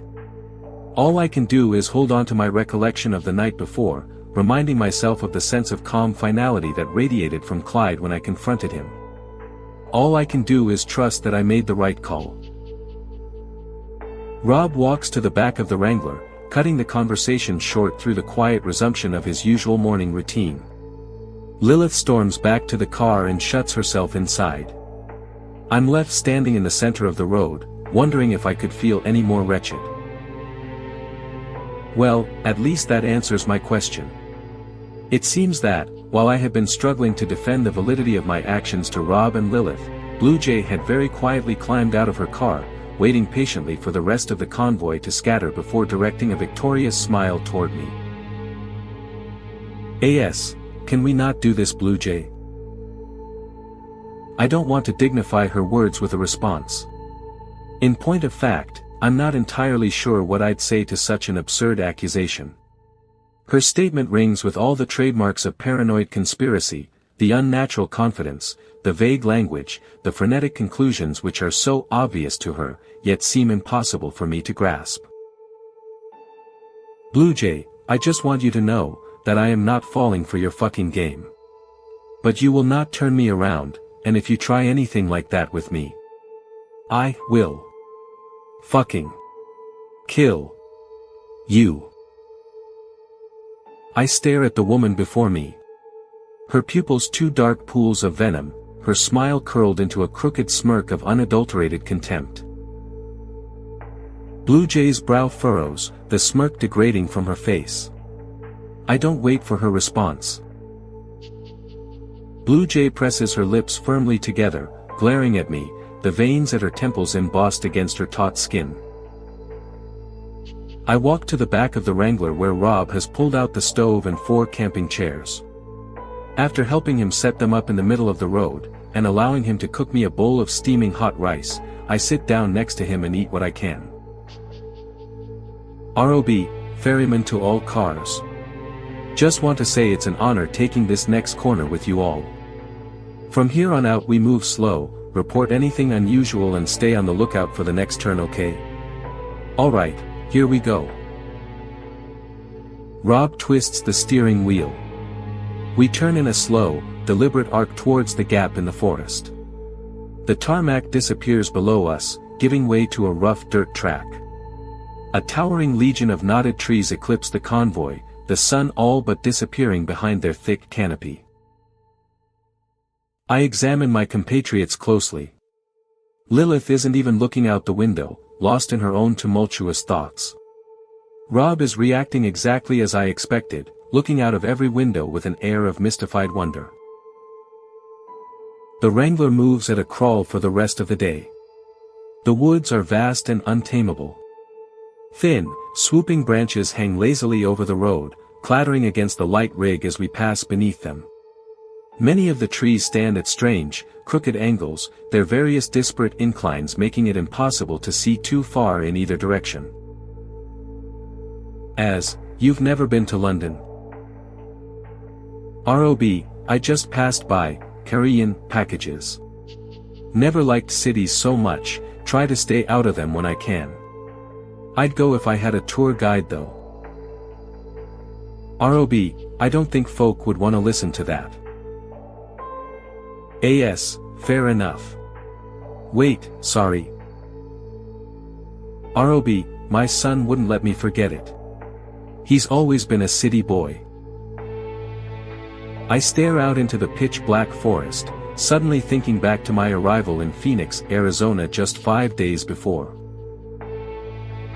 For example, I didn't know he referred to his son as Junior. Often used as a general nickname for a child, it can, every so often, mean something much more specific. Rob kicks the car into gear and pulls down the track. Less than 5 seconds later, he slams the brake on once more, stalling the car as a small group of 3 or 4 deer burst out in front of us. A few more can he heard skittering behind the Wrangler, slamming against the back of the Jeep as they hurriedly negotiate the gap between us and Blue Jay. As Rob works to restart the car, I stare out of the window and into the forest, finally aware of what I'm hearing in the trees. The thunderous sound of hooves hammering against the earth, brushing past the undergrowth, struggling over rocks and branches on their way towards us.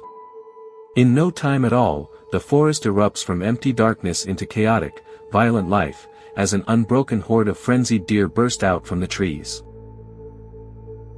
The ones that get past the car aren't faring better. Locked in a frantic state and forced along by their equally desperate cohorts, I can only watch as they spill over the edge of the steep hillside. Countless bodies crash into the darkness, carried down into what I can only assume is a quickly developing mass grave of twisted, interlocking bodies. Lilith, Rob, get us out of here. ROB, ferryman to Blue Jay, get yourself over here, we gotta go now. Nothing more can be heard from Blue Jay's radio except for static and a few intermittent gasps of breathless fear. ROB, oh god damn it. Stay in the car you two. Lilith, hand me the rifle, I ain't taking any chances out here. Rob stands there and takes it, whispering vague assurance to her as she unloads her terror and frustration into every wailing blow. I turn around, and scramble to the front of the car, returning with the radio transceiver. Hearing my warning crackle out from Blue Jay's car, Rob turns in my direction before alarmedly staring into the forest where a pale figure is winding its way towards the pair. From what I can ascertain as it briefly leaves the obscuring undergrowth, it seems to be small, tremendously thin, and crawling unevenly on its hands and feet. The creature stops in a clearing ahead of Rob and Blue Jay, in view of me and Lilith, but shrouded from everyone in the shadow of the forest. Blue Jay separates from Rob, pulling a head torch out of her bag. Slowly, and with trembling fingers, she points the beam towards the creature and switches it on. Lilith, oh my god, what's happening to it? I know exactly what Lilith's talking about. My hand raises to my mouth as I watch the child struggle through the stream of harsh, white light. With every step it takes, the child's form starts to shift and change. Its limbs elongate, in jagged, lurching bursts of growth. Anything exposed to the beam develops with grotesque rapidity. It's as if the child is aging before our eyes. Rob doesn't hesitate. He reflexively grabs Blue Jay and pulls her backwards into the path of her headlights. The creature reaches out for them as they go, one hand passing after them into the light. It pulls back quickly, its eyes full of heart-wrenching, juvenile tears. The fingers of its left hand aged beyond the rest of its body. ROB, stay in the light, Blue Jay. Keep moving. With Rob and Blue Jay now returned to the darkness, the child skitters quickly towards Blue Jay, grabbing her foot as it lifts off the ground, and yanking it backwards. With all her momentum immediately halted, and one foot taken out from beneath her. Blue Jay has nowhere to go but down. She slams into the earth, her chin bouncing off a sharp rock. Blue Jay looks up at us with stunned, pleading eyes. Lilith and I have only a few seconds to meet her gaze before she is dragged backwards along the ground. She screams in pain, her ankle caught in the child's iron grip. It doesn't even break pace as it walks back towards the woods, pulling Blue Jay along like a rag doll. Rob somberly unstraps his rifle, swinging it around to his front. He reaches into the breast pocket of his jacket and chambers a single bullet. Lilith, oh God. Lilith turns away from the window, cowering away from the insanity outside the car. I can barely watch myself, as Rob places his finger on the trigger. The shot never comes. ROB, Bristol. There's a torch in the green bag. Get it now. Returning to Rob, I swing the back doors open and jump out onto the dirt track, throwing the torch toward Rob's outstretched hand. As soon as he catches it, Rob sprints out into the forest, leaving me and Lilith behind.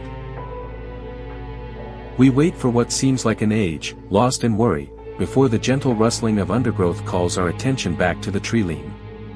A moment later, Rob emerges from the trees, holding Blue Jay's arm around his shoulder. "Rob. Nothing to it." An irrepressible smile grows across my face, a pained grimace of sincere joy. I raise a hand to my mouth as tears of unbridled relief start to roll down my cheeks. It's a brief, fleeting moment in an otherwise dark night, but for once we've managed to pass through the storm, battered and broken, but at the very least, still together. My smile vanishes. "Blue Jay, it was a child, Rob. It was a child what did you?" "A.S., stay in the car, Lilith." "R.O.B., Denise, you seen it just as much as me. You saw what it did." "R.O.B., Denise. Denise. You know what you saw, okay? You know this is real. We ain't doing this to you. It's happening, to all of us. It's..." Rob stares at Blue Jay, then down to the rifle, the sights boring into his chest. Blue Jay looks into Rob's eyes, the rifle quivers in her hands. We all wait, scarcely taking a breath, for Blue Jay's response. "Blue Jay. I don't believe you." Blue Jay quickly paces up to Rob, snatches a handful of ammunition from his breast pocket, and reloads the rifle with practiced efficiency. She stopped shaking. In fact, there's a calm conviction to her movements which convinces me, with shocking immediacy, that I might be about to die. "Blue Jay, get out of the car, both of you. I'll kill him. I will kill him." "A.S., no. No." She was going to shoot Rob in the chest, but she aimed away at the last minute. "She's just bargaining." "Lilith, bargaining?" "Blue Jay, get the fuck out of the car, both of you. I want your hands where I can see them." I gently open the driver's side door, climbing out and edging along the muddy verge, keeping low to avoid Blue Jay's line of sight. "Blue Jay, don't play fucking games with me." Before I can make my way around to join Lilith, Blue Jay's impatience boils over. I can hear her footsteps on the rough ground as she makes her way over to the Wrangler. The situation rapidly spiraling further from my control, there's only one thing I can do to stop her discovering the both of us. "A.S., we're coming out." Blue Jay quickly realizes what's happened, and with a yell of violent frustration, turns the rifle to face the tree line. Lilith has already disappeared into the dark forest, out of range and out of sight. I choose not to attempt to rush Blue Jay in the midst of this distraction, and I'm right not to. Realizing Lilith is lost to her, Blue Jay quickly spins back towards me and levels the rifle at my chest. Her eyes are practically bulging from their sockets, her entire face contorted in malicious, sickeningly righteous hatred. After all these days on the road, I've never seen something quite like this. "A.S., you're not well, Blue Jay." "Blue Jay, no. No. I'm just not willing to fall for your fucking tricks." "A.S., how could this all be a trick, Blue Jay? How? Apollo, Eve, Bonnie. You saw what happened to them. It's beyond our understanding, mine and yours." "Blue Jay, there's no such thing as fucking magic. Only fools and fucking frauds." There it was. In one sentence, the trigger for Blue Jay's creeping insanity. The inflexible belief that had broken her mind against a maelstrom of contradiction. With every impossible event she had witnessed, every brutal death that had unfolded in front of her, Blue Jay's unwavering skepticism had barred her from blaming the supernatural, from blaming the road. Instead she had blamed us, a swiftly dwindling pool of conspirators, whose crimes had swiftly spiraled from deception, to reckless endangerment, to outright murder. Blue Jay, I'm not a fucking retard, Alice. Don't you think I've been watching? You are all complicit, and as far as I'm concerned you can all fucking walk. She laughs, a sarcastic, ugly chuckle, holding the rifle tight against her shoulder. I step backwards, allowing gravity to carry me over the threshold of the steep, dark slope. In the last few seconds before I topple into the darkness, I clench the fingers of my left hand. When I'd been holding both my hands up, my empty palms faced vertically towards her, Blue Jay could have easily mistaken the band around my finger for jewelry.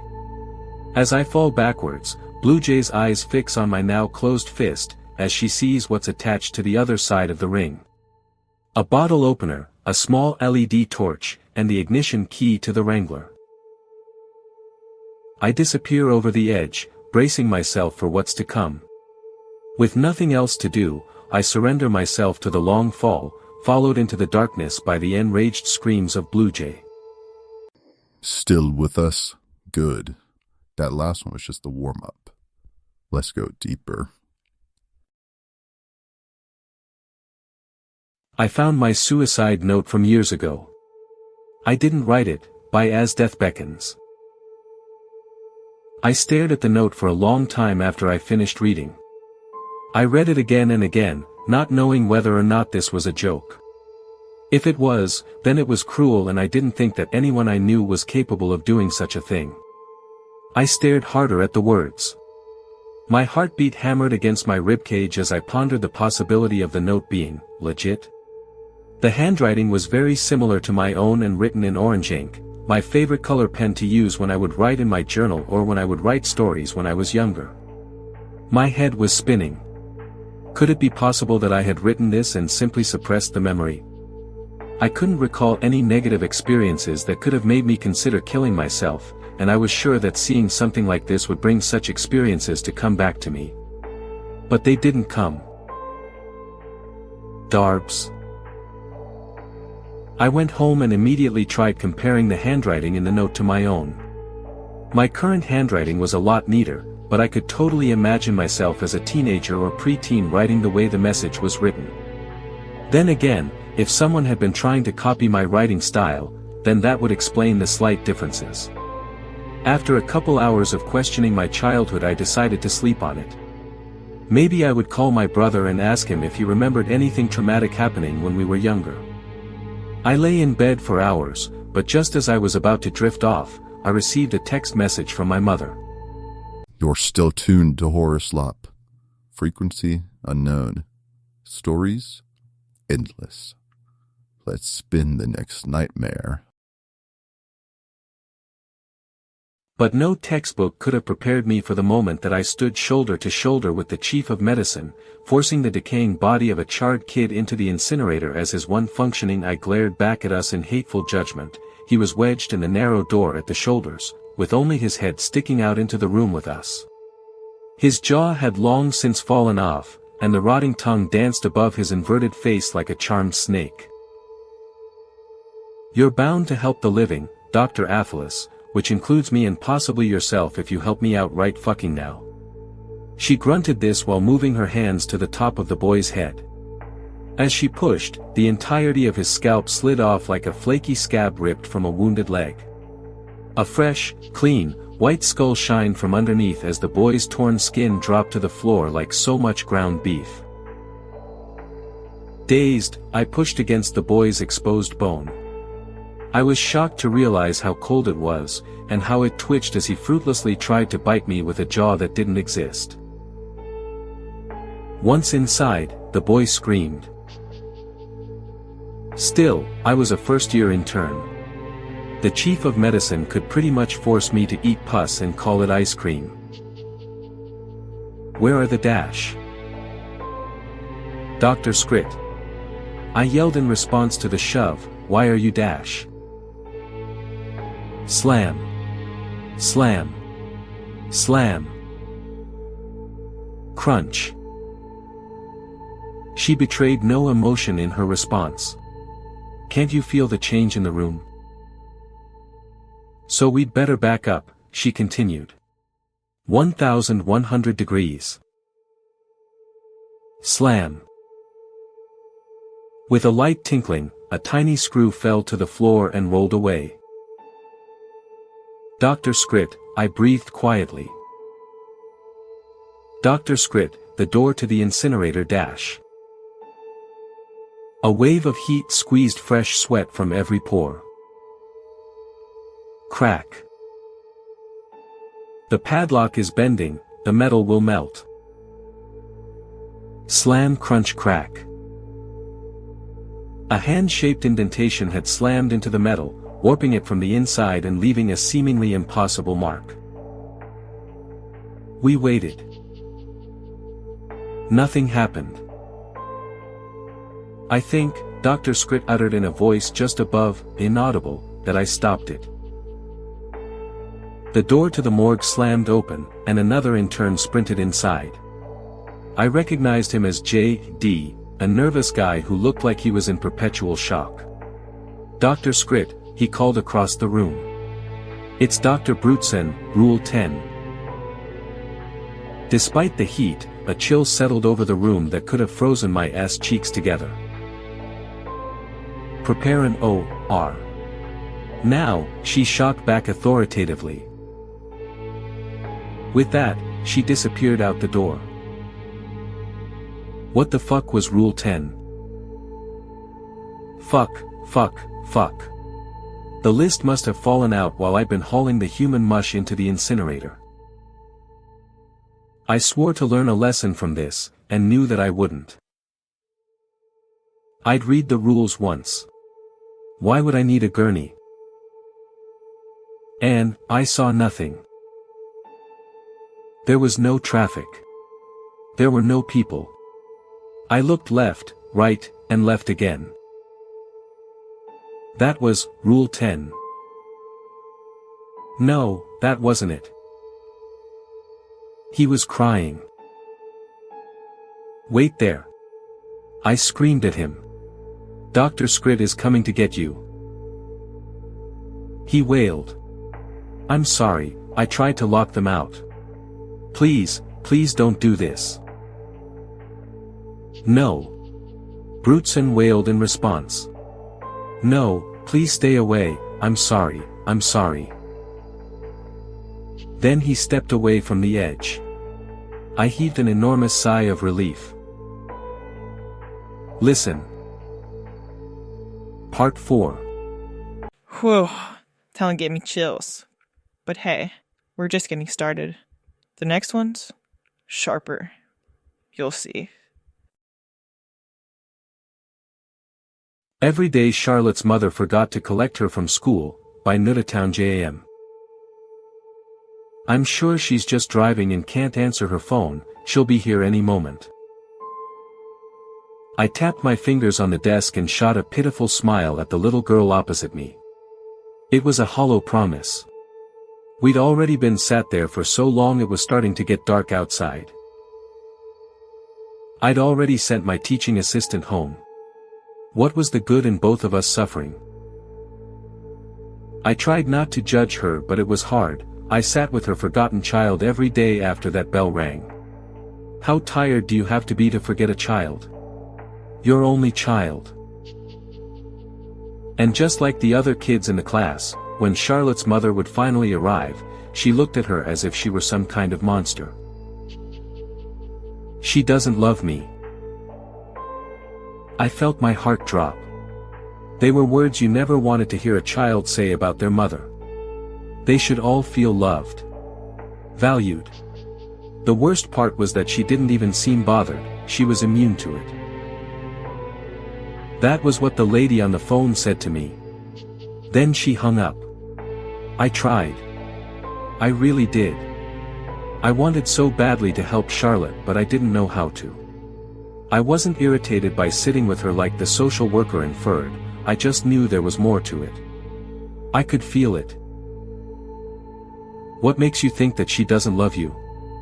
I asked, desperate to draw out something that could help me help her. She's scared of me.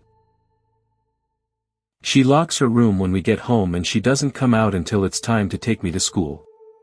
She answered nonchalantly, swinging her feet under the desk. I thought of what an isolating existence that must be. To have no one to talk to all day and then go home to silence. What did Charlotte mean her mother was scared? What was her mother doing in that room? Why wouldn't she be safe? I asked, struggling to reel in my own curiosity. Because I'm there. I told you she's scared of me. Charlotte, you aren't a witch. You can tell me if the other kids are mean to you. I'll talk to them. Why do they call you that? I fought back tears.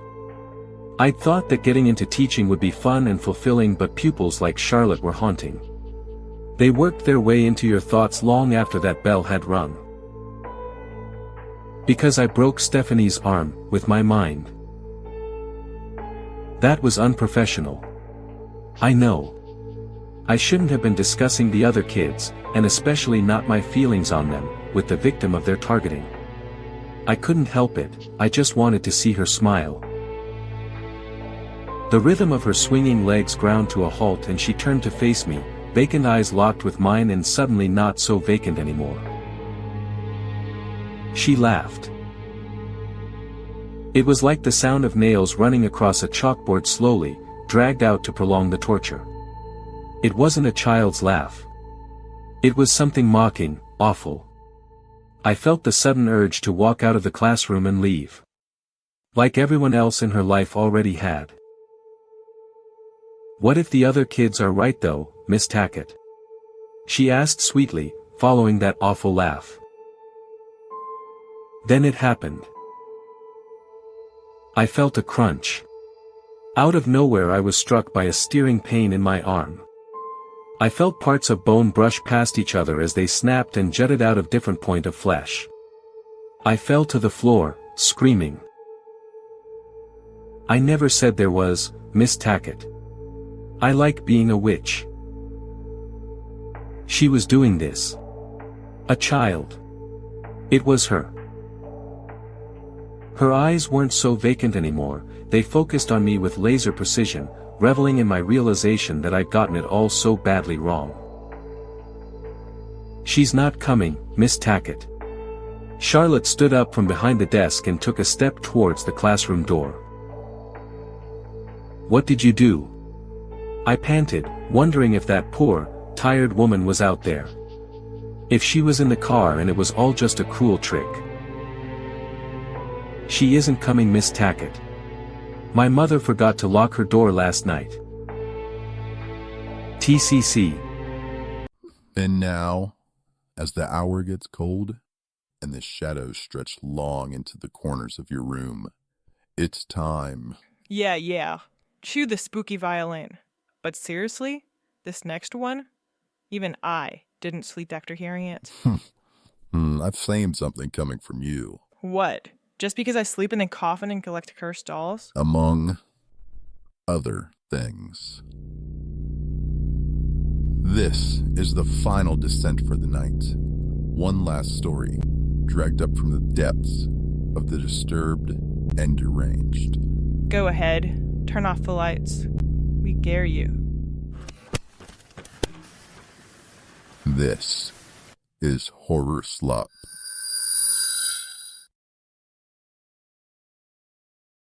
I've just seen my family's abandoned old farm being explored by someone on TikTok.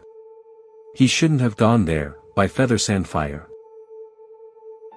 And number X200B. And number X200B.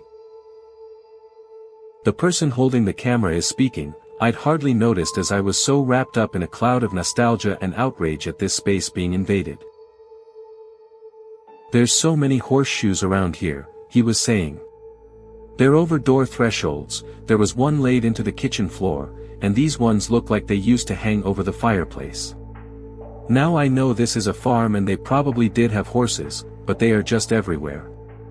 Now everyone knows horseshoes are known as a good luck charm, but unless you're into your folklore you might not know that they also ward off evil spirits. For the most part, I loved going to stay at Granny and Grandpa's when I was small. Apart from going to the bathroom alone. The only bathroom was upstairs, at the furthest end of the house from the kitchen or living room. To a kid it felt like an epic journey. Going up wasn't so bad. Once the door from the living room shut you would find yourself in the cool, quiet passageway, all sounds of life muffled by the thick wood. The air was so still you could hear a pin drop. You'd walk along then turn back 180 degrees to go up the stairs. The upstairs landing was split on 2 levels, so you'd step down onto the back landing then take a right to get to the bathroom. And number X200B. I dropped my phone onto the bed in shock. Standing side by side in the passageway are 2 gaunt figures dressed in nightgowns. They wear preternaturally wide grins which stretch their papery gray skin taut. Where their eyes belong are only dark pits, what could be boreholes straight into the inky depths of hell itself. Somehow worse than that, Granny and Grandpa were holding hands. It was unmistakably them despite their demonic manifestation. Though it's only a second, it feels like I stare into those twisted faces for half an eternity. All hell breaks loose on camera. A band 0 Ned Expel 0 Rare 305 turns on his heel and runs back the way he came. The camera work falls into disarray as he bolts for the exit, but I swear in that fraction of the second as his phone whips around the creepily wide grins on their faces twists into a grisly snarl. Live has ended. The feed has just gone. I tap the screen futilely. Nothing. Did he make it out? I search for his handle on the app and nothing comes up. I sit for a long time just staring into space, heart thumping.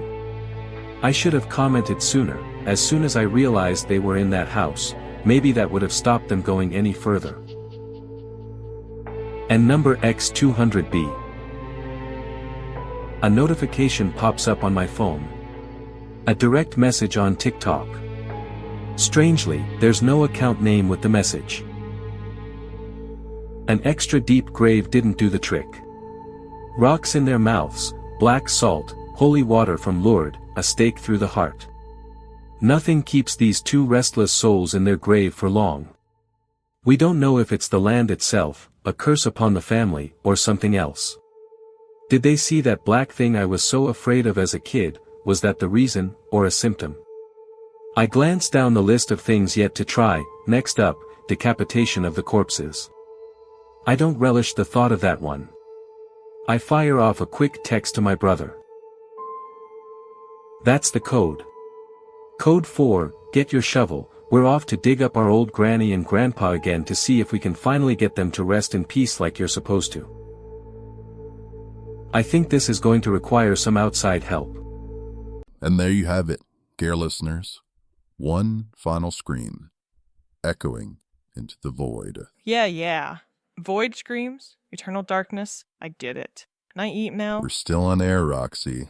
Oh no, just the spooky FCC is gonna haunt us for breaking the mood. If you enjoyed tonight's descent into depravity, don't forget to like, subscribe, and what does he always say? Stab that bell icon like it's your ex possessed by a demon, and leave a comment telling us what story made you question. I have choices. And if you survive the night, we'll be waiting. Same dat time, same that crypt. You're the reason we have complaints, you know that. You're welcome.